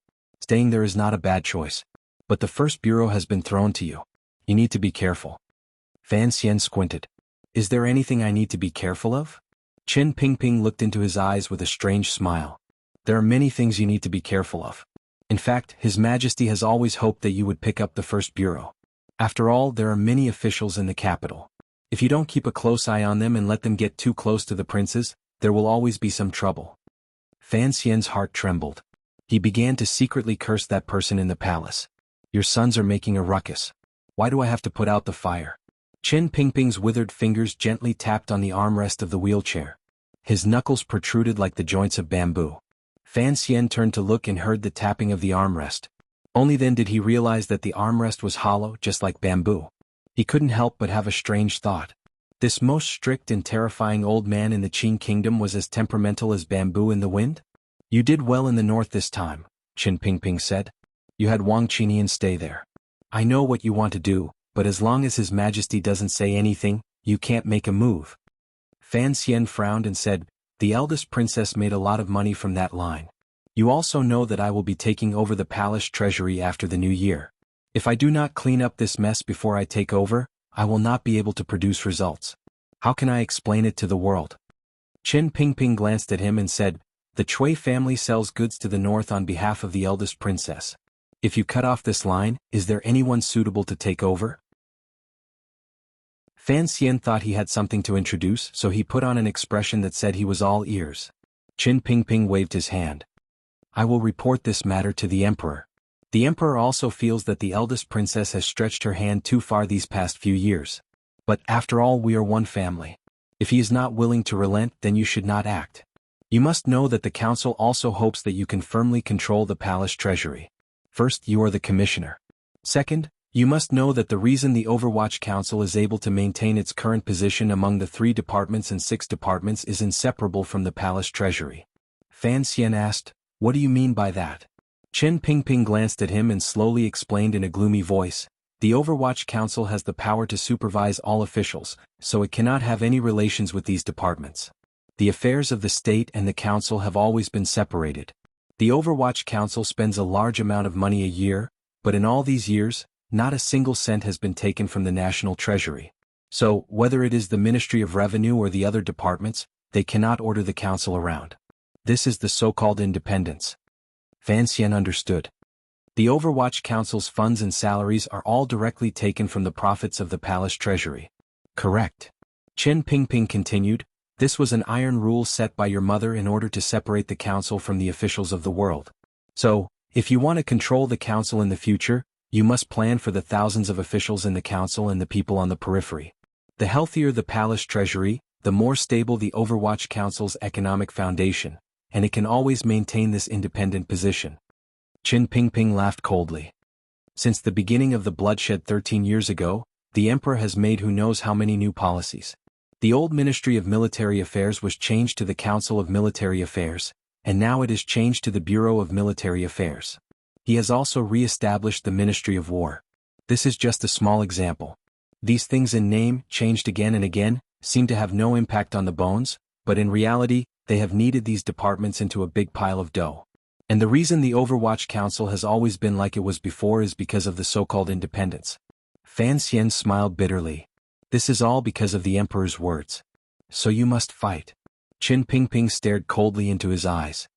If there is a day in the future when the palace wants to crush the Overwatch Council, you must fight.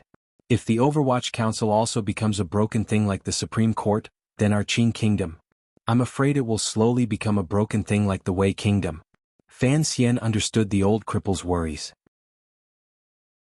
He had seen more than him, and naturally understood the importance of the so-called independence of the Overwatch Council. So, the Palace Treasury and the Overwatch Council have always been one and the same. Chen Pingping said each word clearly. Your father's thinking was really childish. To be in charge of the Palace Treasury, you must have power in your hands and firmly control this council. And to control this council, you must ensure the council's blood supply. Don't underestimate this thing called money. This small thing is enough to destroy the most tightly controlled organization in the world. Hearing him talk about his father, Fan Xian, as his son could not say much. He could only silently accept the lesson. That day Fan Xian went to the first bureau and officially took up his post. The yamen of the first bureau was not in the square, gray-black building of the Overwatch Council. Instead, it was in a courtyard next to the Supreme Court in the east of the city. The door looked solemn, but the sign on the door almost made Fan Xian spit on the face of Teng Zijing, who was acting as a coachman. He leaned against the wall of the carriage and resisted the urge to laugh. He looked at the sign, which he thought was neither fish nor fowl. The first bureau of the Overwatch Council of the Qin Kingdom. Fan Xian suddenly felt as if time had reversed. He thought he had come to another time and space, to the door of a prosecutor's office in a city famous for its oil fields. The carriage was light, and Mu Tai had not been notified beforehand. The council's official documents had not yet been issued, so the Overwatch Council officials of the First Bureau did not know that a new leader would be arriving today. The gatekeeper looked at the carriage in front of the yamen and muttered to himself. The young man standing outside was holding his belly and laughing like an idiot. What a waste of that pretty face of his. He stood there for a long time and did not come in. What was he doing? At this time, Fan Xian had already led Deng Ziyue and a few of his trusted aides inside. Ting Zijing did not want to go in. From the bottom of his heart, he wanted to stay away from the Overwatch Council. The gatekeeper was an old man nearly 50 years old. He hurried out and stopped them. "Sirs, what can I do for you?" Fan Xian was slightly surprised. The first time he had rushed into the Overwatch Council, no one had stopped him. That was because no one else was going to wander into the Overwatch Council later. His mind worked quickly. Seeing the gatekeeper come to stop him, he wondered if the First Bureau had a lot of officials visiting them on a regular basis. Although he was not wearing his official robes today, Deng Ziyue and the others were still wearing the uniform of the Overwatch Council. So the gatekeeper did not know who they were, and his tone was relatively gentle. Fan Xian ignored him and walked straight in. Deng Ziyu held up his hand to stop the old man, and they walked straight into the yamen. Once inside, Fan Xian realized that the First Bureau was indeed different. Not only did no one come up to greet him, but after walking through a few rooms, he found that the rooms were empty. When it was time to be on duty, there was not a single person. He was a little confused. He found a chair in the side hall and sat down. He could faintly hear the sounds of chatter coming from the back of the yamen. There were a few officials in the Qinian unit. Coincidentally, one of them was with the commissioner today. His name was Su Wenmao. Seeing that Fan Xian did not look pleased, he hurried to the registration room to look for the official on duty. Unexpectedly, he could not find him. Su Wenmao was also puzzled. He had only left the First Bureau for a year. Why had the atmosphere in the yamen become so strange? Fortunately, he was an old man. Even if he could not find him, he could still find tea and hot water. He hurriedly and respectfully made a cup of tea and brought it to Fan Xian. Fan Xian was not in a hurry. He held the teacup in his hands and sipped it gently. Like the old officials in the court, he maintained his composure. Deng Ziyue glared at Su Wenmao. What he meant was, after all this time, no one had come out. Su Wenmao stood by Fan Xian's side, his body half bent with a bitter smile on his face. He did not dare to respond. He truly did not think that the First Bureau of the Overwatch Council would, under Director Chen's might, become like an idle yamen. The gatekeeper poked his head in from outside the door and saw that these officials were only drinking tea.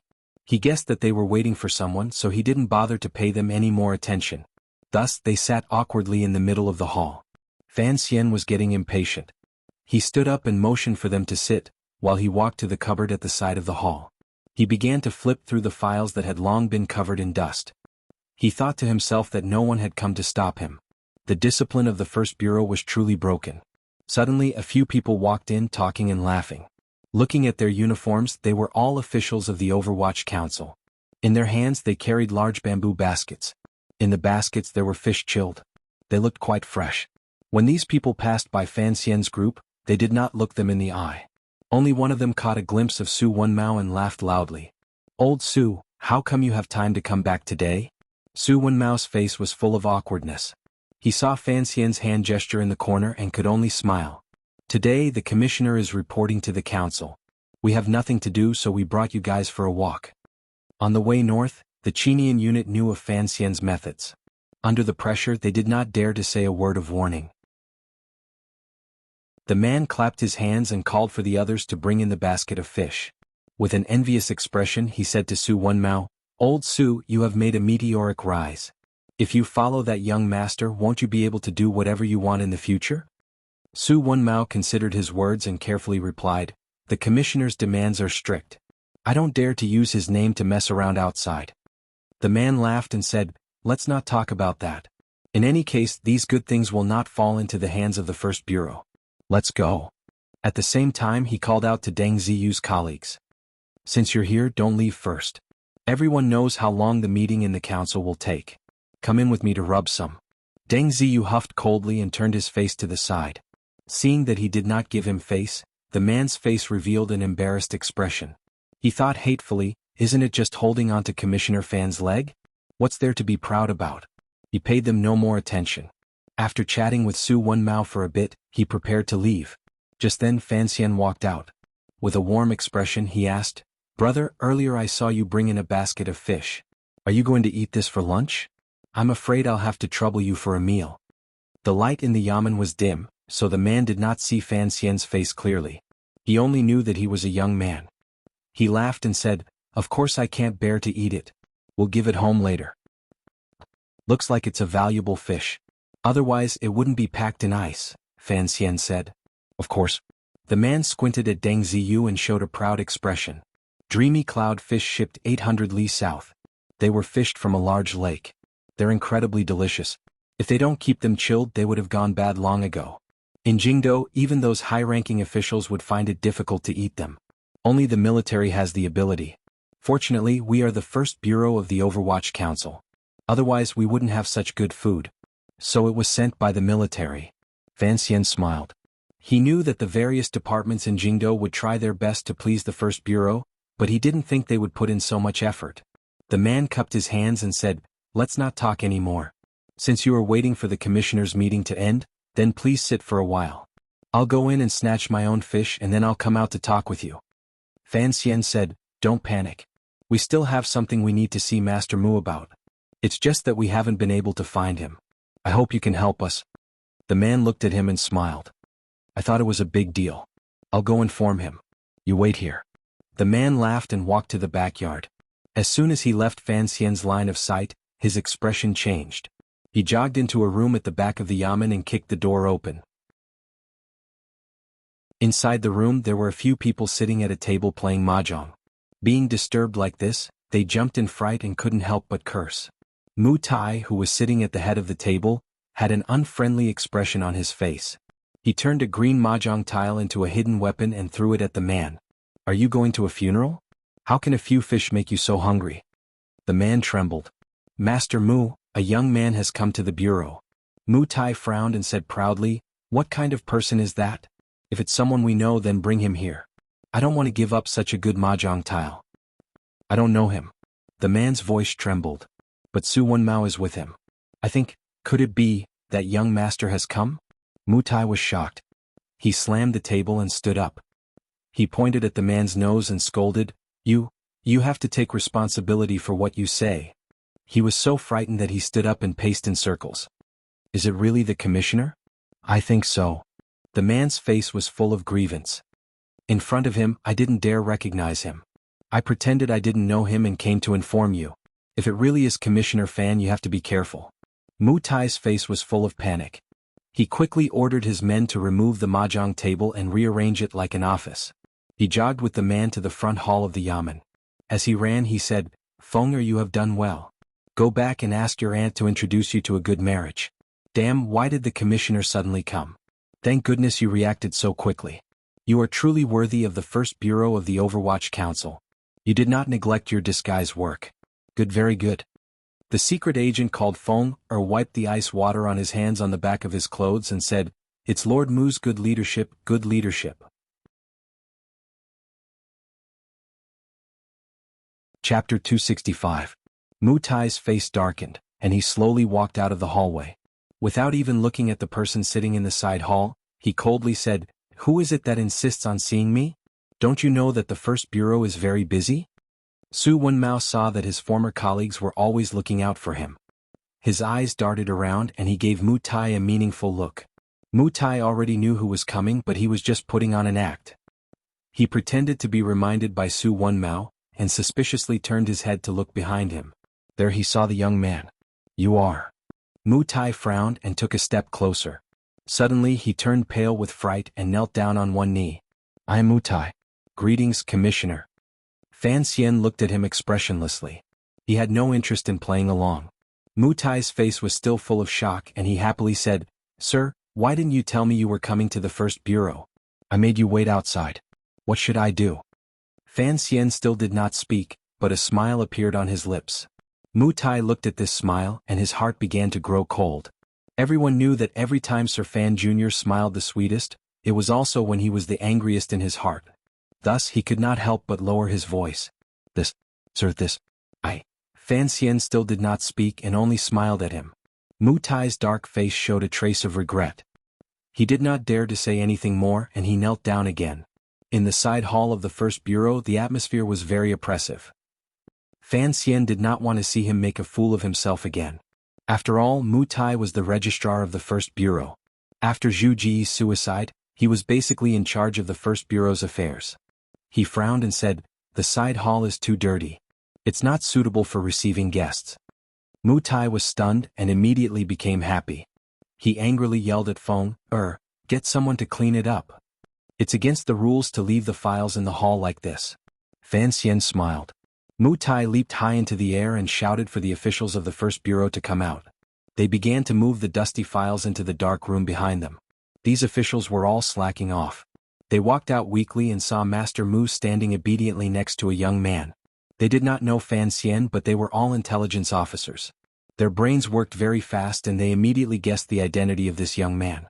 Startled, they hurriedly went about their business. In a short while, the side hall had been swept clean, and the files were neatly organized. It looked like the first bureau of the Overwatch Council still retained their original ability to react quickly. "I'll give you an hour. Other than those who have council business in the various departments and manors today, and those whose identities cannot be revealed, I want to see all the employees of the first bureau." Fan Xian lifted the hem of his robe and sat down on a chair. He held out his hand and Mu Tai placed the teacup in his hand.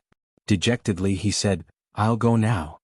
He knew that this young master was not easy to fool, and that his future was in Fan Xian's hands. All he could do was work seriously, hoping to reduce Fan Xian's dislike of him. "You don't have to go yourself. It's such a small matter." Fan Xian took his hand back and took a sip of tea. He found that it was already cold and he couldn't help but grin. Mu Tai quickly reached out his hand to change it. Fan Xian stared at him and placed the teacup on the clean table beside him. "Come with me. I have something to tell you." Mu Tai hurriedly ordered his subordinates to call back all of the First Bureau's employees, who were always out and about, while he himself followed Fan Xian to the backyard. Seeing Fan Xian step into the room he had just come out of, Mu Tai felt a wave of anxiety wash over him. Fan Xian frowned and looked at the jade mahjong tile under the threshold. This is the most powerful yamen in the Overwatch Council. Even their mahjong tiles are made of jade. Mu Tai was sweating profusely as he explained, "It's fake jade. I wouldn't dare lie to you. This is a new product made by the Palace Treasury 2 years ago. It looks like jade but it won't break." Back then one of the 8 bureaus was given a set. The first bureau's set has always been in the yamen, and no one has dared to take it home. Normally when there isn't much work to do, we play with it occasionally. I am ashamed. I hope you will punish me severely. Fan Xian shook his head. "We'll talk about that later. I'm just a little disappointed that the first bureau of the Overwatch Council is so bad at hiding their tracks. Did you play mahjong here earlier? If you've already taken it, why is there another tile under the threshold?" Mu Tai wiped the sweat from his forehead. He knew that this was the tile he had used to hit his nephew. When his subordinates were cleaning up the room, they must have forgotten about it. Fan Xian sat down and looked at him. "Tell me, how did you become an official? It's not a big crime to play mahjong when you have nothing better to do." Mu Tai's heart skipped a beat. So none of this was a big crime. Just as he was feeling at ease, he suddenly heard a loud bang. He was frightened and he looked at Commissioner Fan with a timid expression. Fan Xian slammed his palm heavily on the table. With his current strength, it would have been easy for him to smash the wooden table into pieces. But this time he only made a loud noise. In a cold voice, he scolded, "When I saw that basket of fish earlier, I realized that you dared to take bribes from the various bureaus. Do you want to die? If the council finds out, I'm afraid the Internal Affairs Bureau will be the first to skin you." Mu Tai hurriedly knelt in front of him. He mumbled for a long time, unable to say anything. He thought that a basket of fish was not a big deal. Fan Xian coldly scolded him. "Do you think a basket of fish is not a big deal? But you must know the iron rules of the council, especially when it comes to supervising the officials in the capital. If you play with those officials like brothers, how will you supervise them in the future?" Fan Xian had always seemed like a gentle person, but gentle people could occasionally get angry. His words were cold and oppressive, and it made Mu Tai feel terrified. Fan Xian looked at the official kneeling in front of him. He couldn't help but feel disappointed and surprised. Not only because of the first bureau he was about to take over, but also because of the man in front of him. Rise. According to the council's rules, there was no need to be so strict between superiors and subordinates. But Mu Tai knew that he had to maintain a proper attitude. After all, he had some history with Fan Xian. Hearing Fan Xian's words, he dared to stand up. Fan Xian looked at Mu Tai's impressive face. His lips were like thin iron and his complexion was dark. He couldn't help but frown. In the entire capital, you are the first person to know my true identity. Mu Tai's heart sank. Last year, when he was investigating Yolan Street, he had taken the liberty of going to Fan Manor to ask questions. At that time, the Fan household was not as popular as it was now. But this young man in front of him had revealed his identity, and he knew that he was the legendary commissioner of the council. This had been a rare opportunity. He had thought that he would have to struggle for many years, but in the end, it had all gone to Wang Qinyan's old man. In this year you have helped me with some things, Fan Xian said, squinting. Fan Xian narrowed his eyes and said, logically speaking, you should have used my connections more often, but you didn't. This made me very happy. I thought you were a sincere person. I just didn't expect that in a year you would change so much. You went from an honest person who felt awkward even when flattering Sima Qian to the wily old bureaucrat who only knows how to muddle through life and learn to change faces. I'm very disappointed. The words very disappointed made Mu Tai feel even more disappointed in himself. He knew that although he was not as close as Wang Qinyan and Commissioner Fan, and he did not expect to be in charge of such a large area by himself in the past year, he had been promoted from a 7th-ranked official to a 5th-ranked official. Even if he thought with his butt, he knew that this was all because of Commissioner Fan. He took a deep breath and did not try to explain himself. He only said in a low voice, Sir, please watch my performance in the future. Fan Xian noticed that Mu Tai had changed from a lowly official to a lowly official, and he straightened his back a little. There was a hint of admiration in his eyes. He said, that's good. Not everyone has the talent to be a supporting character. Don't always remember Wang Qinyan's style. You should return to being the person who was wholeheartedly investigating the case, and I will naturally not hinder your future. After the storm came the sunny weather, and after the sunny weather came the storm again. Mu Tai looked at the commissioner in front of him, thinking that this man's mind was really like the summer that had just passed in the capital. He heard Fan Xian ask in a low voice, tell me, how did this place become so rotten? I've been to the other places in the council and they can't compare. The officials in the other places are all cautious and conscientious. Not to mention playing mahjong, even going out to pay their respects has to be rushed and there's no wind. Look at this place. What's the difference between this and a wet market? Mu Tai had already thrown caution to the wind. He wanted to be himself again, and he wanted to cling to Sir Fan Jr.'s thick thighs. He did not hide anything and directly said, Sir, I cannot escape the blame for the first bureau becoming like this. But for the past year there has been no official to manage it, and the people below me do not accept me, so naturally they have become lax. Fan Xian was very clear on this matter. Back then, the head of the first bureau, Zhu Gu, secretly relied on Xinyang and leaked information about Yan Bingyun, which led to Yan Bingyun's arrest in the north. Later, the council investigated and Zhu Gu failed. He committed suicide in a secret room during the council's joint conference. This was one of the most sensational events since the founding of the Overwatch Council. Since that day the first bureau had been without a head. One reason was that Chen Pingping wanted to wait for Yan Bingyun to return, and the other was that the position was very sensitive. Secretly monitoring all the officials in the capital, if this kind of power was used, it could bring many benefits. At the time, the council did not have a suitable candidate, so it had been delayed. Even if there was no official to manage it, the rules and regulations have always been there. Why is no one doing anything? Has the council never reprimanded you? Fan Xian asked, somewhat puzzled. Mu Tai also didn't understand. He shook his head and continued, Sir, you said that the rules are there, but if we want the first bureau to do something, the council has to issue an order. Without a head to speak, we ordinary officials can't find our own excuses, so we go to the manors of the vice ministers and scholars. Fan Xian was startled. He said angrily, did the second bureau not send any intelligence over this past year? They did. Mu Tai looked at him. But according to the laws of the Qin Kingdom, we have no right to investigate officials above the 3rd level. We have to ask for an edict, or at least get the approval of the director. Fan Xian said helplessly, you can't touch anyone above the 3rd level for now. What about those below the 3rd level? Mutai replied, Sir, I dare not hide this from you. Although the first bureau is the most important department in the council in name, in reality, it has always been the most incompetent department. The reason is very simple. The 2nd and 3rd bureaus only deal with intelligence, poisons, weapons, and such inanimate objects. The 5th and 6th bureaus are responsible for security, the 7th bureaus deal with criminals, and the 8th bureaus deal with books. Of the 8 bureaus, only the 1st bureau and the 4th bureau deal with people, and the 4th bureau's energy is mainly focused on foreign countries and the provinces. Who would dare to compete with the people of the 4th bureau? They could just find a random excuse to remove the county magistrates. Who would dare to say anything? At this point he couldn't help but laugh at himself. We, the 1st bureau, are deep in the capital. We look impressive, but in reality the people we deal with are the officials of the court and the local officials of the capital. In terms of status they are more respected than we are. In terms of status, the officials of the capital see the 1st bureau of the Overwatch Council, so it's natural for them to be friendly to us.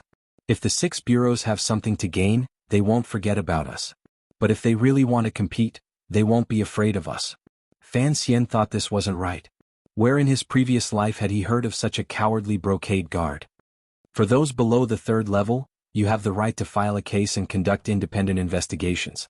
If they are afraid of you they will try to please you. Why would they dare compete with you? Mutai laughed at himself. Sir, those officials may be below the 3rd level, but what about their teachers? These officials have long ago woven a big net all over the capital.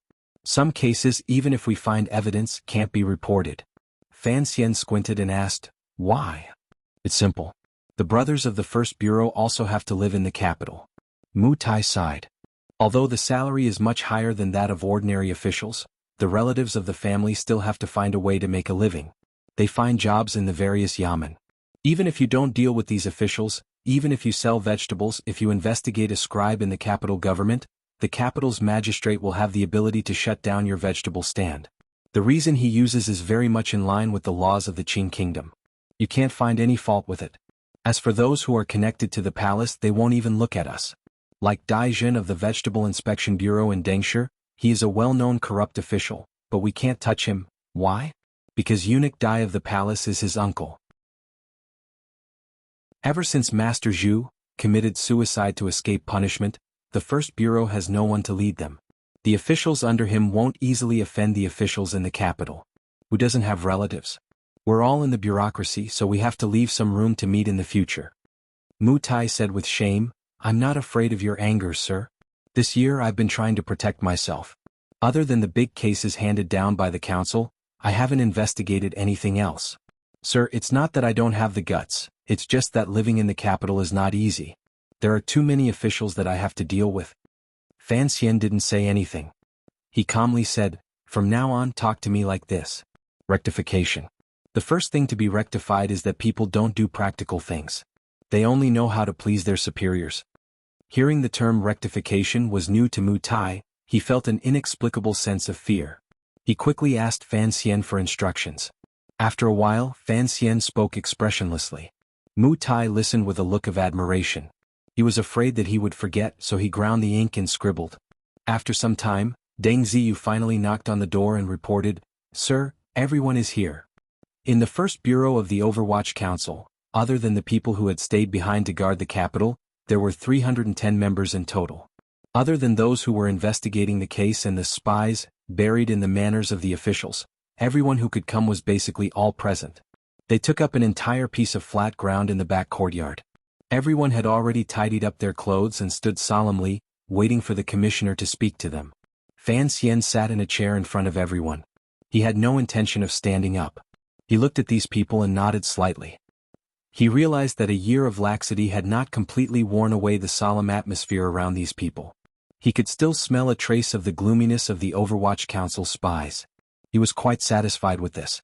Mutai leaned forward and whispered in his ear, the 1st bureau is a bit special. The spies here are not secret. Everyone here has revealed their identities. Most of them are still in hiding.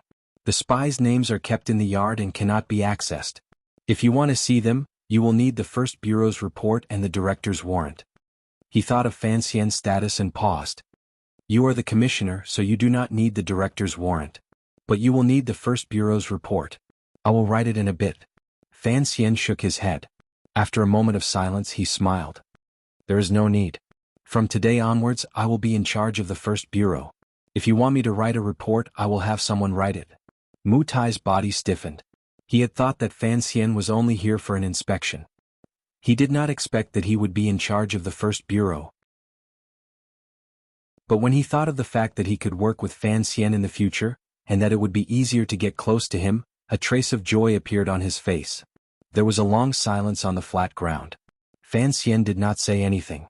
The hundreds of members of the first bureau stood in the same posture as if they were javelins.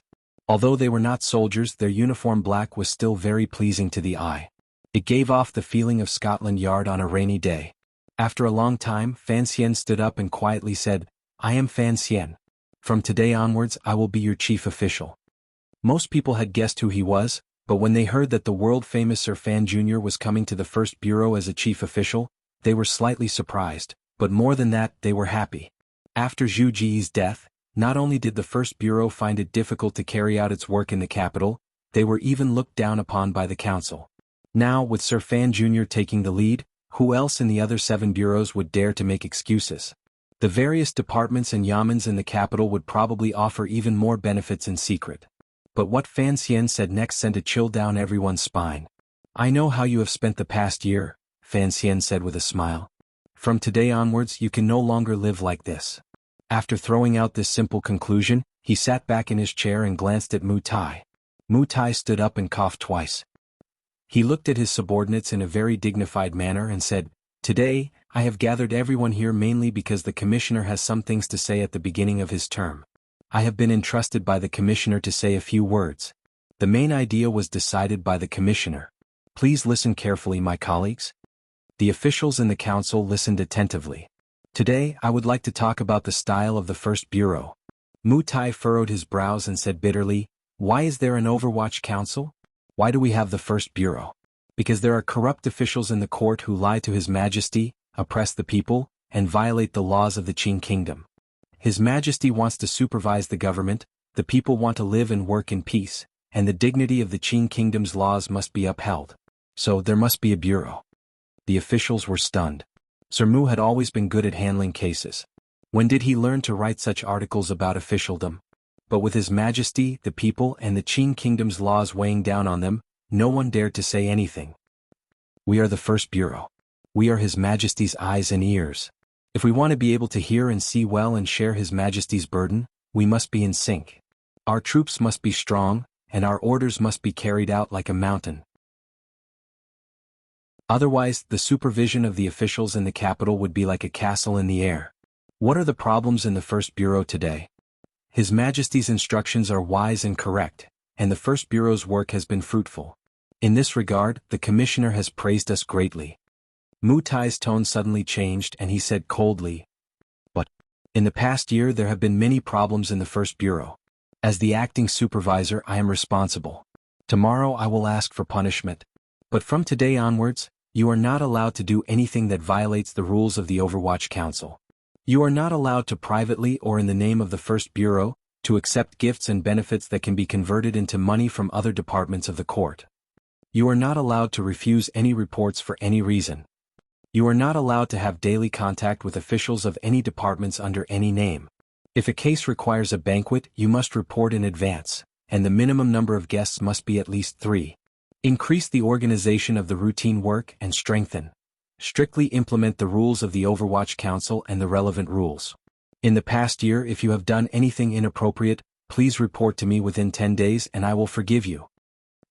Mu Tai was still talking incessantly, but the officials of the first bureau grew nervous. They did not know that this was the so-called rectification movement, but they could tell that if Commissioner Fan really did go all out, they would never be able to get the benefits they had earned this year again. Furthermore, they would have to throw themselves back into the dangerous and glorious work of offending the officials of the capital. Everyone could not help but look embarrassed and resentful. Even so, they still did not whisper or retort. They did not behave like the officials of the 6 ministries. Although their expressions fluctuated, they still stood firmly with great control. The Overwatch Council, which Qin Pingping had single-handedly trained, was, in terms of foundation and essence, the most solid spy team in the world. Mu Tai finished speaking. Fan Xian stood up and put his hands behind his back. He smiled and said, If you have any opinions, say them now. The crowd was silent. The difference between the status of the ordinary secret agents and investigators of the Overwatch Council and Fan Xian, who was favored by the heavens, was too great. No one dared to argue in front of him. Fan Xian smiled and tried to draw the snake out of its hole. It's a collective brainstorming. The director has sent me to the first bureau because he thinks highly of my colleagues. You all know that I am busy, and I can't be bothered to go to a normal yamen. After he said this, the officials in the court relaxed a little. It was rumored that Commissioner Fan hid a dagger behind his smile, but at this moment they could not see it. He was of noble birth and was a world-famous scholar. How could he be proficient in the dirty work of the Overwatch Council? They agreed for now and would think about it later. They all bowed and said, "As you command, Commissioner Fan." Fan Xian frowned, a little dissatisfied. Mu Tai was close and he could see the coldness in Fan Xian's eyes. He thought Fan Xian was dissatisfied that his subordinates did not appear to be loyal. Worried, he quickly gave Fenger, who was standing in the front row, a look. This person was his distant nephew, also surnamed Mu. Mu Fenger saw his uncle's look and thought he wanted him to stand up and object. But how could he dare say no to the commissioner? His heart was filled with fear and his legs trembled. In the end, he remembered the kindness his uncle had shown him. He steeled his heart, gritted his teeth, and stood out of the line of soldiers. Without any hesitation, he saluted and said, "Commissioner, although the position of the First Bureau is to supervise the officials in the capital, it is difficult to avoid social interactions. Everyone has relatives, such as my brother-in-law, who is currently working in the Cavalry Bureau. If I do not interact with him on a daily basis, that is fine, but I am afraid that my fierce wife at home will not stop arguing." These words seemed mischievous, but no one dared to laugh. No one knew why Mu Fenger was so bold today. Fan Xian was happy, but his face was gloomy. In a cold voice, he scolded, "Do you think the rules of the council are a pile of dog shit that you can slap on your face however you want? The rules have long been made clear that relatives within 3 generations are not included after they have been registered. If you insist on saying this, is there something wrong? Mu Tai, drag your distant nephew away and serve him according to the rules."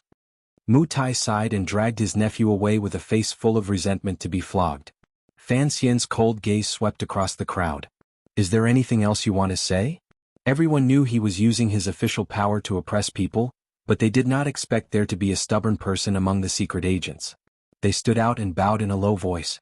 "Commissioner, investigating cases is what we should do, but what if we are threatened by nobles? What if we encounter officials making things difficult at home? What if the eunuchs in the palace speak?" There was silence. What the First Bureau feared most when investigating cases was running into officials with connections to the palace. No matter how powerful the Overwatch Council was, they were still just thugs raised by the palace. Fan Xian looked at him calmly and said, "Say my name." These 5 words were loud and clear. "Whoever dares to make things difficult for you, regardless of whether they are officials or nobles, just say my name." In the present Jingdo, Fan Xian indeed had the confidence to say such words. Even if the people in the palace still showed a glimmer of pride in front of him, if it came down to it, probably none of the 3rd-level officials or nobles would dare to take the risk of offending Fan Xian and bully his subordinates. With the power of the Overwatch Council in his left hand and the wealth of the world in his right, who would want to offend Fan Xian? Fan Xian looked at the official who had stepped out and felt some admiration. After he had deliberately suppressed Mu Tai, the official still dared to stand out and speak. Thinking of this, he slowed down and said gently, "What other opinions do you have? Say them all. I will not punish you." The official actually had nothing more to say. He braced himself and said, "I believe that it is only natural that individuals do not accept money. But it is fine to accept some in the name of the First Bureau. On one hand, it is better to have a good relationship with the 6 ministries. In the future, it will be easier to investigate cases. On the other hand, after the money is distributed, it can be considered a supplement." Fan Xian looked at the people in the council. He knew that these people also cared about the money. He couldn't help but laugh coldly. "In terms of salary, you all receive 3 times more than the court officials of the same rank. Although you are not as rich as the court officials, this was the original intention of the council when it was founded. What is there to complain about?" Su Wenmao, who had been standing behind him the entire time, boldly said, "The Overwatch Council has always suffered the backlash of the officials and the disdain of the people. The First Bureau is in a special situation, and the court is not willing to subsidize it, so—" Fan Xian shook his head and stopped him from speaking. He looked calmly at the Overwatch Council secret agents and officials present. He waited until the atmosphere had been squeezed until it was incomparably silent. Only then did he say word by word, "Don't ask what the court has done for you. Ask yourself what you have done for the court." Su Wenmao was stunned.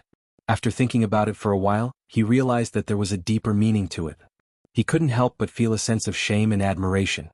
Yes, when the officials of the First Bureau were planning for themselves, did they ever think about why the court had established the Overwatch Council? The official who had stepped out to speak was also stunned. After so many years of education and influence from the council and Qin Pingping's admonition, it seemed that he had returned to the state of mind he had when he first stepped into the council. His heart warmed, he clenched his right fist and shouted, "Everything for the kingdom of Qin. Everything for the kingdom of Qin." This was the motto that everyone present had to remember on their first day in the Overwatch Council. Fan Xian looked at the scene and smiled with relief. He clenched his right fist and said to himself, "Everything for life."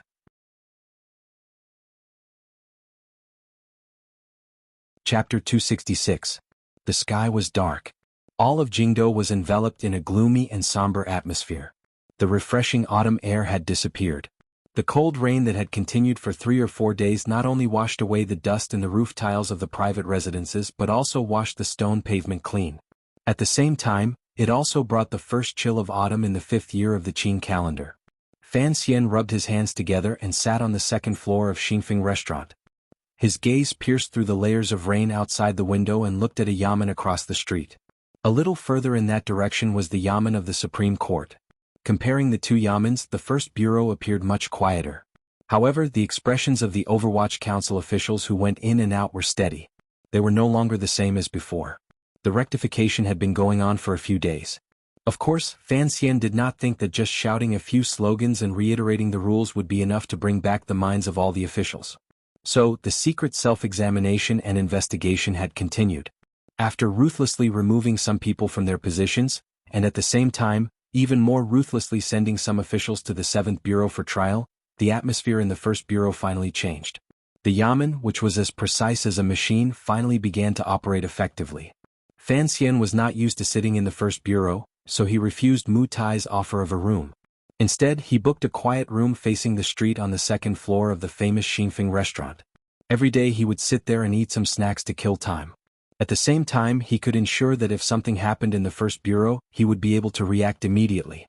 There was a steamer on the table in front of him. In the steamer about the size of 2 palms, there was a single steamed bun. From this, one could tell that this steamed bun had a thin skin and a large stuffing. It was indeed not small, and the white surface was filled with a delicious oil that was about to overflow, making one feel a little envious just by looking at it. He blew gently on the bun and used his chopsticks to unfold the longan, revealing the freshly oiled broth inside. Fan Xian took a tube of wheat straw and tilted his head. "Do you want some soup?" "Hot." Fan Xian smiled and used his chopsticks to open the eyes. He picked out the meat filling that had been soaked in the soup for a long time and had already started to taste. Using a small plate, he placed it into the bowl of the person beside him and coaxed, "De Bao is the best. This soup is hot but the meat is not. However, you still need to blow on it a bit." De Bao was very obedient. Puffing his cheeks, he blew at the meat in the bowl with all his might. Tiger. Tiger. Tiger. Ever since his father-in-law had resigned and returned home, the Lin Manor had become deserted. When Fan Xian was in northern Qi, De Bao spent most of his time in the manor. After he came back, he didn't see De Bao for a few days. He couldn't help but feel suspicious. After asking Wanner, he found out that she thought he had just returned, so she sent De Bao back to the Lin mansion. Fan Xian was not happy to hear this. Although others would not dare to make things difficult for Lin Manor for his sake, the servants in Lin Manor were the most cunning characters. Right now, Lin Manor was only looked after by Wanner's distant relatives. How could he be at ease? Unfortunately, after he took over the First Bureau, he had been busy for many days and did not have time to deal with this matter. Taking advantage of today's rain and there was nothing to do in the capital, he called Deng Ziyu to bring De Bao out from the Lin mansion and sit with him in Xinfeng restaurant to taste the restaurant's most famous jietong buns. After a while they would return to the mansion. "Stop boasting. You can eat now." Fan Xian chuckled and looked at his brother-in-law. For some reason, De Bao, who had the intelligence of a child, was especially obedient to Fan Xian's words. He quickly lowered his head and swallowed the meat in one gulp. Seeing how anxious he was, Fan Xian didn't know if he tasted it or not. Seeing this scene, Fan Xian couldn't help but think of Zhu Beiji eating ginseng fruit. He couldn't help but laugh. Deng Ziyu sat at another table. Seeing this scene, he couldn't help but feel a little strange. The Qinian unit that followed Fan Xian had a total of 30 people. They were divided into 4 squads to protect him. After Deng Ziyu took over Wang Qinyan's position, he followed Fan Xian closely. So, he knew what Fan Xian had been doing these past few days. He thought to himself that the commissioner he followed was really an enigmatic person. After rectifying the atmosphere of the first bureau, he didn't give any specific instructions for a long time. Instead, he just stayed in Xinfeng restaurant every day to eat good food and listen to folk songs. For someone of Fan Xian's status to be so attentive to his retarded brother-in-law, Deng Ziyu was a little surprised and a little impressed. The sound of footsteps came from downstairs. Deng Ziyu immediately woke up from his idle thoughts. His hand tightly gripped the padao at his waist. His eyes were like an eagle's, staring at the stairs. The person who had come was Mu Tai. These days he had been in charge of corrective work in the first bureau. He had to examine the subordinates who were suspicious, and at the same time he had to maintain everyone's morale. He also had to deal with the task that Fan Xian had secretly given him. He was so busy that he didn't even have time to stroll around the building. His eyes were sunken, and there was an unhealthy gloominess on his dark face. Mu Tai took off the rain hat on his head, unbuttoned his raincoat and threw it in the corner of the room. He carefully took out a cylinder from his bosom. He didn't know what material the cylinder was made of, but it was obviously waterproof, because the paper he pulled out from inside the cylinder was not wet at all. Fan Xian took it and carefully examined it line by line. His eyebrows gradually furrowed, and his face became gloomy. When he first returned to the capital, he had Deng Ziyu investigate the officials who were related to the second prince, to see if they had anything to do with the Cui family. Later he took over the first bureau, and this task was directly given to Mu Tai. It was a test for him. There didn't seem to be any strong evidence on the paper, but this was what he had expected. The other party must have done it very cleanly, but it seemed a little too cleanly. Could it be that the Cui family, as big as they were, had not given any tributes to the Minister of Appointments and the Imperial Astronomer all these years? Fan Xian sighed in his heart and asked, "Everything is here?" Mu Tai nodded. Fan Xian asked again, "Did the second bureau ask anything?" Mu Tai looked at him and shook his head. The second bureau is very cooperative, and they only think it's an order from the council. They don't know that it's the commissioner's will. Please don't worry, I can guarantee that no one knows. There's no information from the second bureau? Fan Xian realized that he was still holding the chopsticks in his hand. He knew that he was a little nervous about this matter. He laughed at himself and put the chopsticks on the side of the steamer. His biggest enemy now was the eldest princess, who was far away in Xinjiang. No one knew when she would return to the capital, so he had to confirm that after the crown prince and the eldest princess gradually drifted apart, who the princes in the court were, and who was on the same side as the eldest princess. Mu Tai's tone was still respectful, but with a hint of confidence. Although the second bureau is responsible for intelligence work in the capital, their sources are not as good as the first bureau's. Please don't worry, sir. Fan Xian nodded, indicating that he could leave.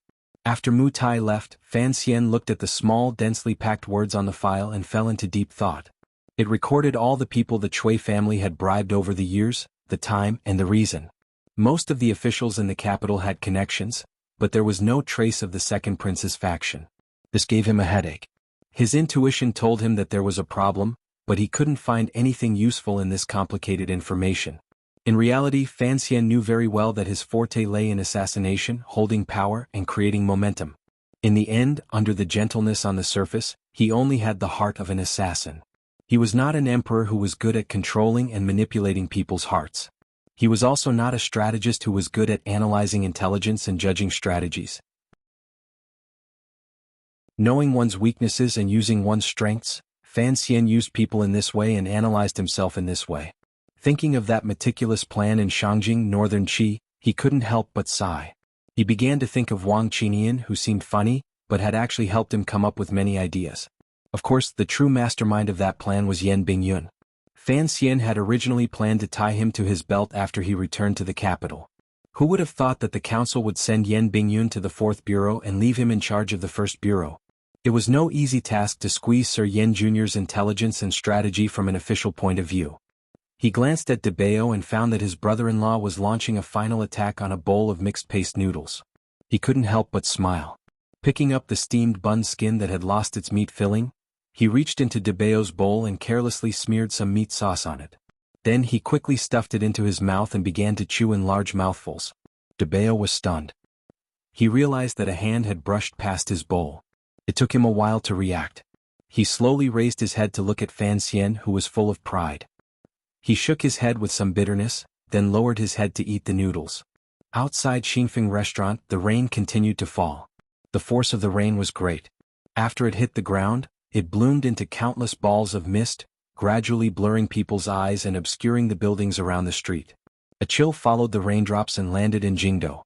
It blew against the group of people in front of Xingfeng restaurant's door, wanting to burrow into their necks and borrow their warmth.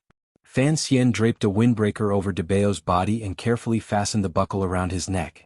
Only after confirming that the cold wind wouldn't enter did he relax and pat his shoulder. Xian has to do some things. Debeo can go back to the manor and play with Wan'er first, okay? Debeo was chewing on an apple. He vaguely nodded his head and said, "My sister is too fierce. Fatty will play." Fan Xian understood what he meant and laughed out loud. He thought to himself, if all the officials, merchants, husbands, prostitutes, and poets all had a simple and peaceful heart like Debao, perhaps his own life would be much simpler and more relaxed. He carefully said a few words to Teng Zijing. The Fan Manor carriage took the young uncle back to the manor. Deng Ziyu glanced at Fan Xian and asked in a low voice, "Sir, where are we going at this time?" "To Yen Manor."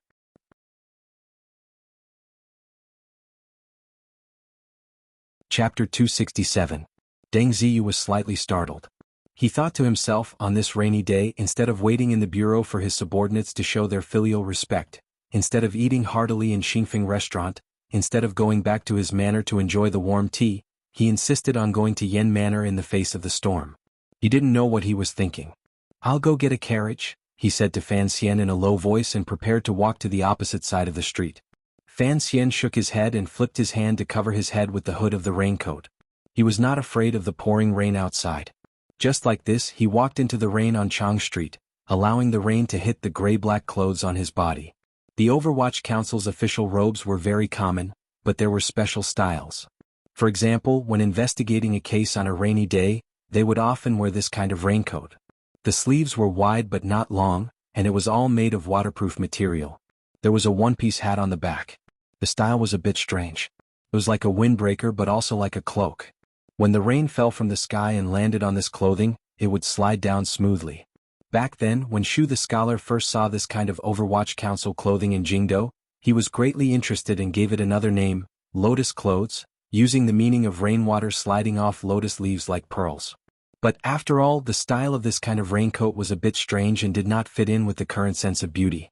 So, even with such a wonderful name as lotus clothes, it still did not spread among the people. Only the officials and spies of the Overwatch Council would wear this kind of clothing. So, in the current rainy days in Jingdo, as long as one saw this kind of person wearing a black and gray lotus clothes, everyone would know that the Overwatch Council had come out to do business and would hide like a ghost. Fan Xian walked first into the rain. The people of the Chinian unit did not dare to be negligent. Just like that moonlit night, they split into a few positions and surrounded him at a distance that was neither too far nor too close. They walked forward on the quiet rainy Chang Street. The rain pounded against their clothes and their long boots stepped on the puddles. Tap tap tap tap. The few people in the mist unexpectedly had a silent and fierce aura. The owner of Xingfeng restaurant, who was bowing to send off the guests, raised his head slightly and looked at this scene. He thought to himself that this Commissioner Fan was truly an interesting person. Bringing along a few subordinates, he was able to wear these strange clothes beautifully and walk out with texture. The Yen Manor was not far. After walking for a while in the rain, they turned into a small alley. Once they came out and stood to the right, they could see the manor door, which was not very wide. Thinking of the father and son in this manor, who were in charge of all of the court spy activities, even Fan Xian couldn't help but feel a glimmer of seriousness. Yen Ruahai was an old official who had been in charge of the 4th Bureau of the Overwatch Council for 10 years. He was deeply favored by the emperor as well as held in high regard by Qin Pingping. Even the 6 ministers of the court did not dare to be too arrogant in front of him. When the Overwatch Council was first set up, the official ranks were set very low. Later on, for the sake of convenience, the emperor basically used the method of bestowing titles to forcibly raise the political status of the Overwatch Council officials. For example, Yen Ruohai had become a second-rank viscount a few years ago. Last year, Yen Bingyun had been betrayed by the eldest princess to Northern Qi. In order to appease the loyal officials of the Overwatch Council, the emperor directly promoted Yen Ruohai's title to a third-rank count. Even Fan Xian's father Fan Jian, who was now the Minister of Revenue, was only a first-rank count. From this, one could see how well the emperor treated the officials of the Overwatch Council. However, there was no new plaque on the door of the Yen Manor. The small title below the Yen Manor still read Jing Qingzi Manor, instead of Jing Qingzi Manor. The words were also in black instead of gold, making it appear extremely low-key. But Fan Xian knew that other than the officials who had been granted titles, only the officials who had been personally appointed by the emperor had the right to write their titles in front of the manor. From this, it could be seen that the Yen Manor was also bestowed by the emperor. Even if they wanted to be low-key, they could not. Standing at the manor gate where the rain had yet to stop, the caretaker at the gate had long since seen them arrive. Seeing the raincoats they were wearing, he knew they were officials of the Overwatch Council, but he didn't know if they were colleagues of the master or friends of the young master. He hurriedly descended the steps, using his hand to shield himself from the rain, and welcomed Fan Xian and the others. Fan Xian lifted the rain hat off his head, revealing his slightly wet hair.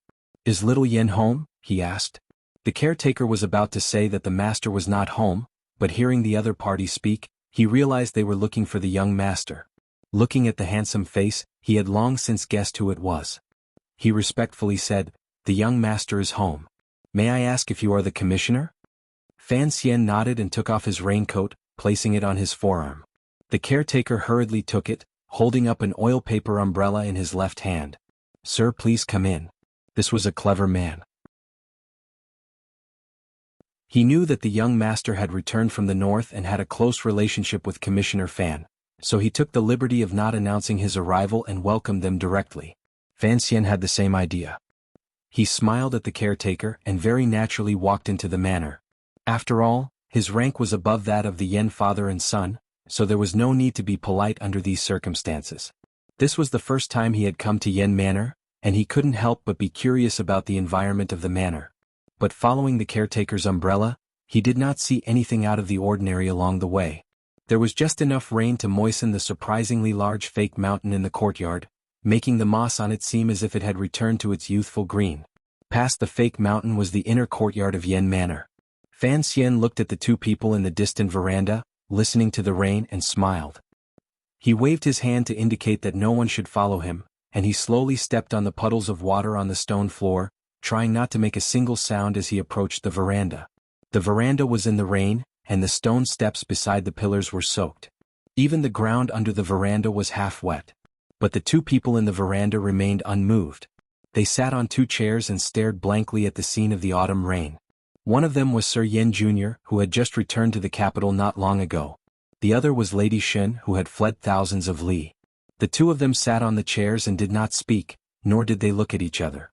They only cast their gazes into the rain, as if hoping that the ceaselessly falling rain would weave into a curtain of pearls and reflect their gazes back into each other's eyes. Fan Xian laughed bitterly.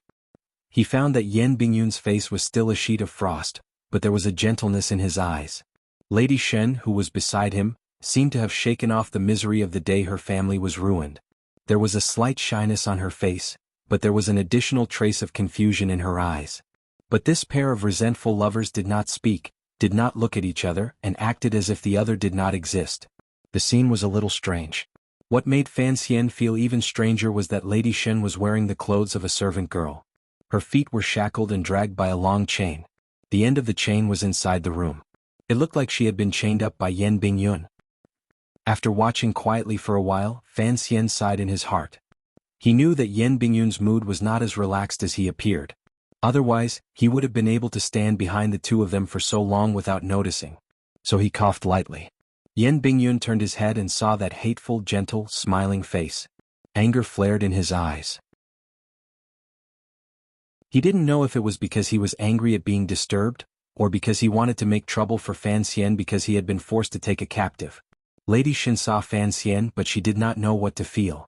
Her face darkened. She rose from the chair, bowed slightly, and entered the room. The clanking of the chains echoed endlessly in the rainy corridor. Yan Bingyun did not seem surprised that Fan Xian had barged into his manor. After inviting him to sit, there was no strange expression on his face. But Fan Xian was a little surprised at how quiet the Yan manor was. He sat in the chair that Lady Shen had left behind, feeling the lingering warmth of the seat. He couldn't help but feel his heart flutter. He forcibly suppressed his untimely and inappropriate thoughts and said, "I had thought that after you went through so much trouble to return to the capital, there would be many officials here to congratulate you. Who would have thought that on this rainy day, there would only be you and Lady Shen looking at each other and crying silently?" Yan Bingyun explained very seriously, "First of all, I did not look at her. I think she did not care to look at me. Second of all, it was the sky that was crying, not me." Fan Xian shrugged his shoulders and said nothing. Yan Bingyun continued, "Father has never liked to interact with officials of the court, and I am not as famous as the commissioner in the capital. Naturally, the manner would be a little quieter." Fan Xian shook his head.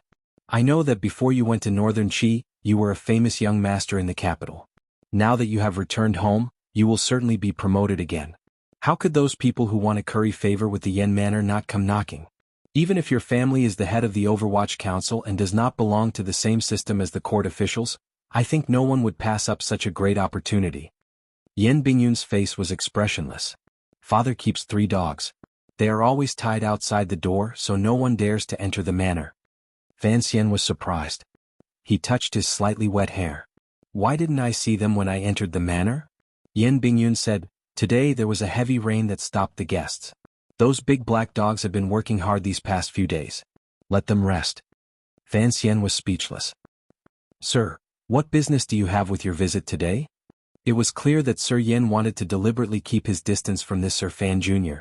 Presumably this was a result of his family upbringing. Fan Xian ignored this. He took out the cylinder, opened it and threw it into Yan Bingyun's lap. Yan Bingyun picked it up and squinted at it. His expression was a bit unnatural. "Sir, you really do trust your subordinates. But this is a way for the First Bureau to survive. Showing it to me is already against the rules." Fan Xian looked at him with a smile. "Don't think that you can avoid me every day just because you are about to take over your father's position. You call me sir, so you know that even though I am in the First Bureau and you are in the Fourth Bureau, I am still a commissioner. If you really push me too far, I will send out a warrant and have you transferred to the First Bureau. If I demote you, you won't be able to do anything about it. So don't talk so much nonsense. Helping me look at this information is the right thing to do." Yan Bingyun flew into a rage. "How can you drag people into your muddy waters? If you use your authority to pressure me again, I will go to the director and reason with him." Fan Xian waved his hand. Looking at the rain outside, he laughed. "Say whatever you want. If I do end up bringing you to the First Bureau to be a registrar, don't regret it." Yan Bingyun swallowed the anger in his chest. He pointed at the information and said in a cold voice, "What do you want to know?" "A big question." Fan Xian laughed lightly and stood up. He walked in front of Yan Bingyun and looked at his cold yet beautiful face. "I want you to find out for me if there is any connection between the second prince and the Cui family." There was a heavy silence in the corridor. There was no shock or fear on Yan Bingyun's face. He pointed at the cylinder and said, "Since we were in Shangjing, I knew you were going to deal with the Cui family. You did not hide this from me. But, the second prince? There has never been any rumor that he has anything to do with Xinyang." He naturally knew that Fan Xian was dealing with the Cui family because of the eldest princess.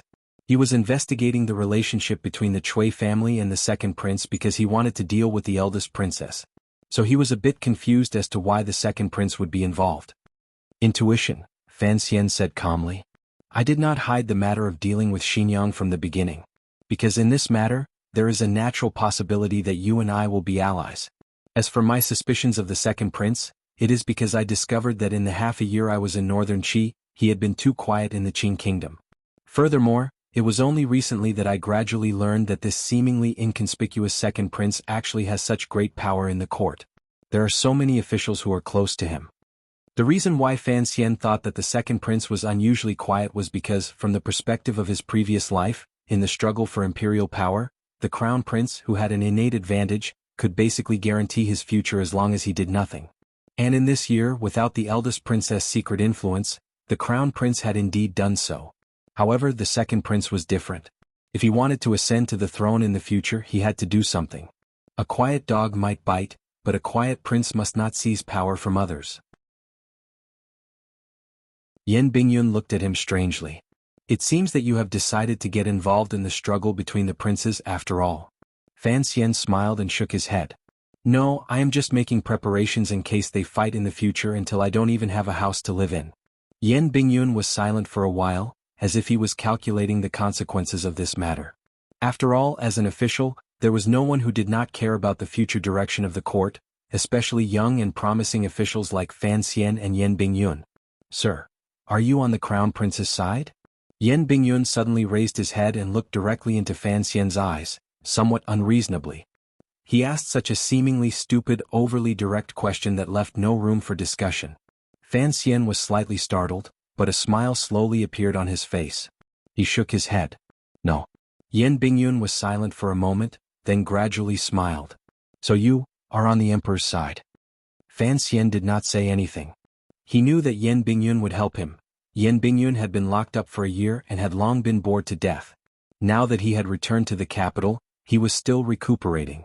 If Fan Xian gave him such a fun and exciting thing to do, he was not afraid that he would not take the bait. Yan Bingyun lowered his head and carefully looked through the file again. He shook his head. Although the First Bureau's investigation of the capital is not as good as it was before, it is still not bad. But for something as big as this, it is impossible to rely solely on the intelligence reports in the capital. Information needs to be cross-referenced, and this information is already a finished product. It is not very valuable. I know Mutai. He is very capable of handling a single case, but for a big situation like this he has no control. If you trust me, I will take care of this matter. Trust? Fan Xian looked at his lowered head. He looked at the silver strands between the eyebrows of this young man, who was only a few years older than him.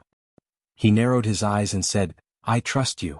Trust was a simple and purely subjective matter. How long will it take? Yan Bingyun raised his head. His voice was calm, but it was filled with confidence. I will return to the Fourth Bureau next month. I will let you know before the end of the month. Fan Xian nodded. Is there anything I can help you with? Yan Bingyun shook his head. If this matter gets out of hand, I do not want to be a scapegoat. Don't worry. I love sheep. Fan Xian laughed. He was not only happy that the two of them seemed to have found the tacit understanding they had in Shangjing, Northern Qi, and had begun to plan something together. He was even happier because he knew that if Yan Bingyun really began to investigate this matter, then in the future, Yan Bingyun could only follow Fan Xian. The relationship between the second prince and Xinjiang had to be investigated, but it was more important to have Yan Bingyun join his team. All right. Yan Bingyun suddenly frowned. I want to ask for a soldier from you.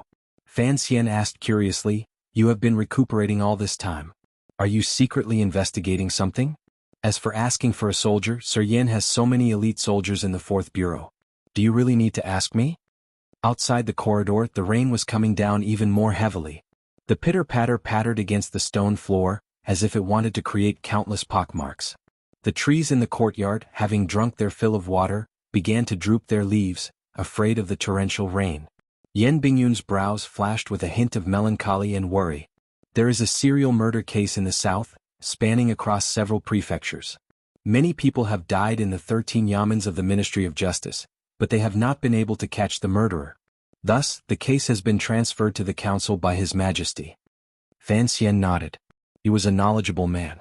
He remembered that when the two of them were in Shangjing, Northern Qi, they had received a secret report from the council, but at the time they had not paid much attention to it. Yan Bingyun did not understand. This is within the jurisdiction of the Fourth Bureau. But after the Fourth Bureau took over, 13 secret agents died in succession, and not a single trace of the murderer was found. Furthermore, the way they died was extremely tragic. According to the report, the murderer was clearly a powerful martial cultivator, but there was no way to confirm what level he was. But seeing as he was able to kill so many investigating officers without a sound, I estimate that he was at least above the 9th level.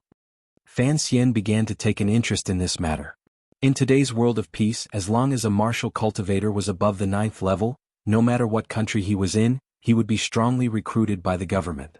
The court would do its best to welcome him, and even the military for some reason had changed its attitude in the past and began to recruit such experts. But there were not many experts above the 9th level in the world. Dongyi was the richest in the world, and Sigujien had opened his sword hut to welcome guests, so they had the most experts above the 9th level. So, an expert above the 9th level could be like the Yi family, a member of the military force protecting the Qing kingdom, or like Friar He of Northern Qi, a skilled assassin outside of the court. Even if he loved freedom, at the very least, he could go to Dongyi and occasionally help Dongyi's merchant groups as a powerful figure behind the scenes. In his spare time, he could go to Sigujian's sword hut to compare skills with other martial cultivators. These were all choices that were rich, noble, and had status in the Jianghu. Serial murder? Was he planning to rape or rob? A 9th-level expert definitely did not need to do these things. Perhaps he was a psychopathic killer. Fan Xian sighed. He just liked the thrill of killing. Yan Bingyun furrowed his brows, as if he had not thought that such a person existed in the world. Of course, he did not completely understand what Fan Xian meant by psychopathic. The 4th Bureau has suffered too many losses, so the court needs to send powerful martial artists south to investigate. But as you know, there are not many experts above the 9th level. The ones in the capital are all above my father, so the 4th Bureau cannot say anything, and His Majesty will not agree. So, I am preparing to borrow soldiers from you. Fan Xian asked curiously. There are no such experts in the 1st Bureau. Even the guards at home are at most 2 7th-level experts, and that is already very impressive.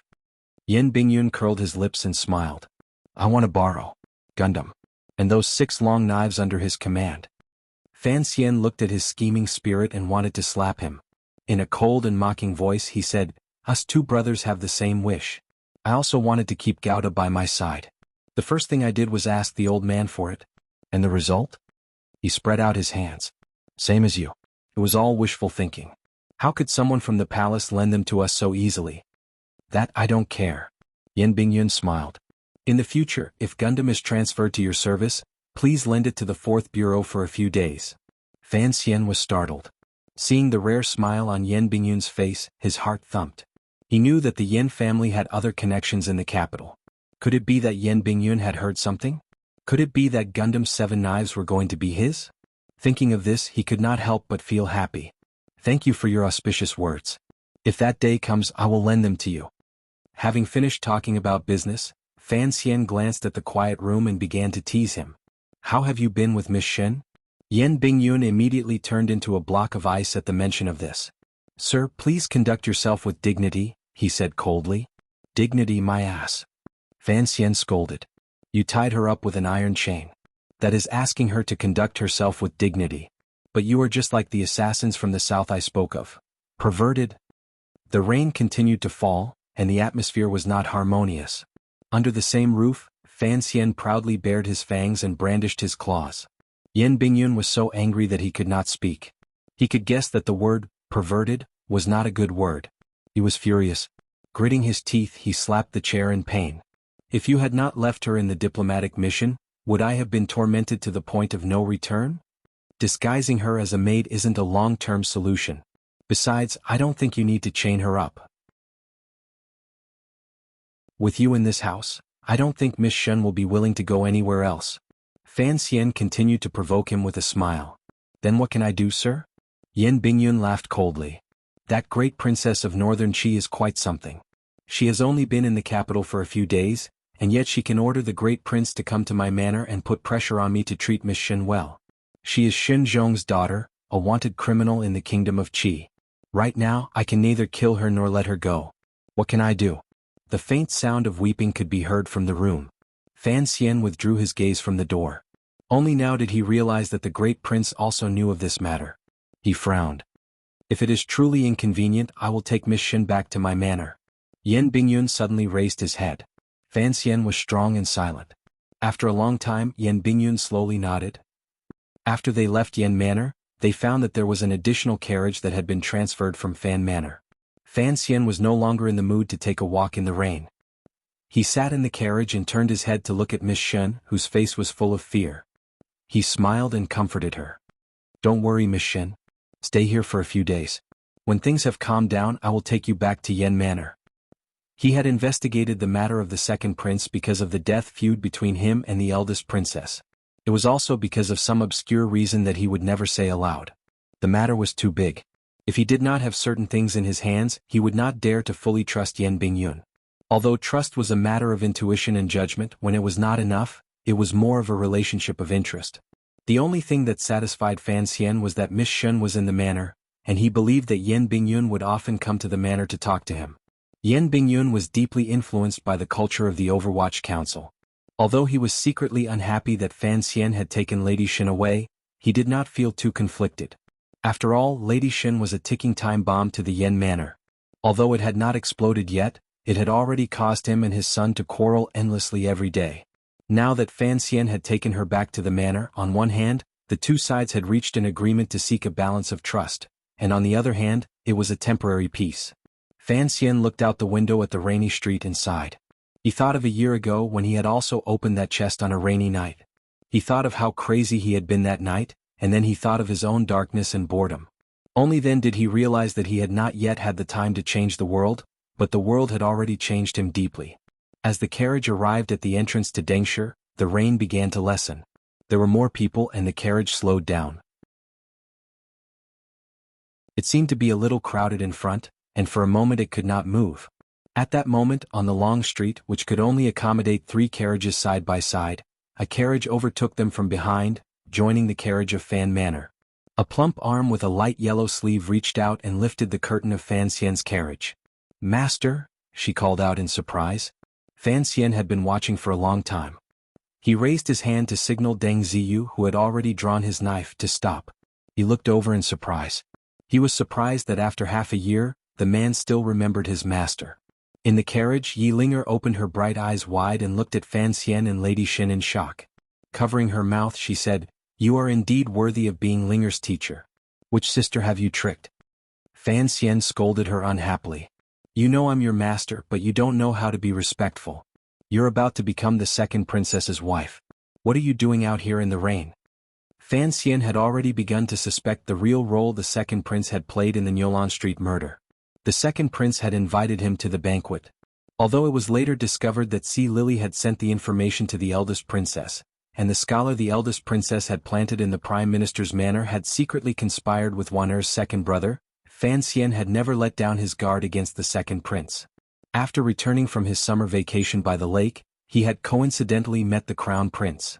Someone who was used to scheming against others could not be very honorable. Everyone thought that the eldest princess supported the Eastern Palace, including Fan Xian. He had not thought of this at first. But now that he thought about it, with the eldest princess's perverted desire for power, why would she support a legitimate crown prince?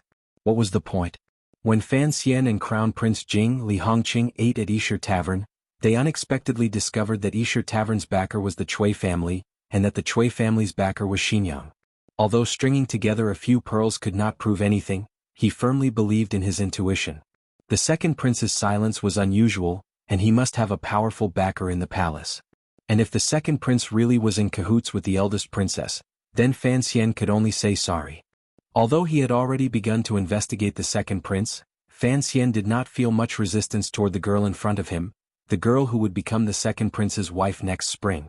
He even hid the expression on his face very well. His first meeting with Yi Ling was not a pleasant one. Later he used some petty tricks to fight the coffin breaker. But after their marriage, she often came to the manor to play with Wan. After a few interactions, Fan Xian began to admire this beautiful girl, whose eyes were as clear as jade. This was because she had a free and easy spirit that was different from that of the other daughters of noble families. But he couldn't stand Yi Linger calling him master in front of Wan'er and sister. She made him seem older than he was. In the carriage, Yi Linger said excitedly, "Teacher, why don't you come play with me when you're back?" "Teacher, where are you going?"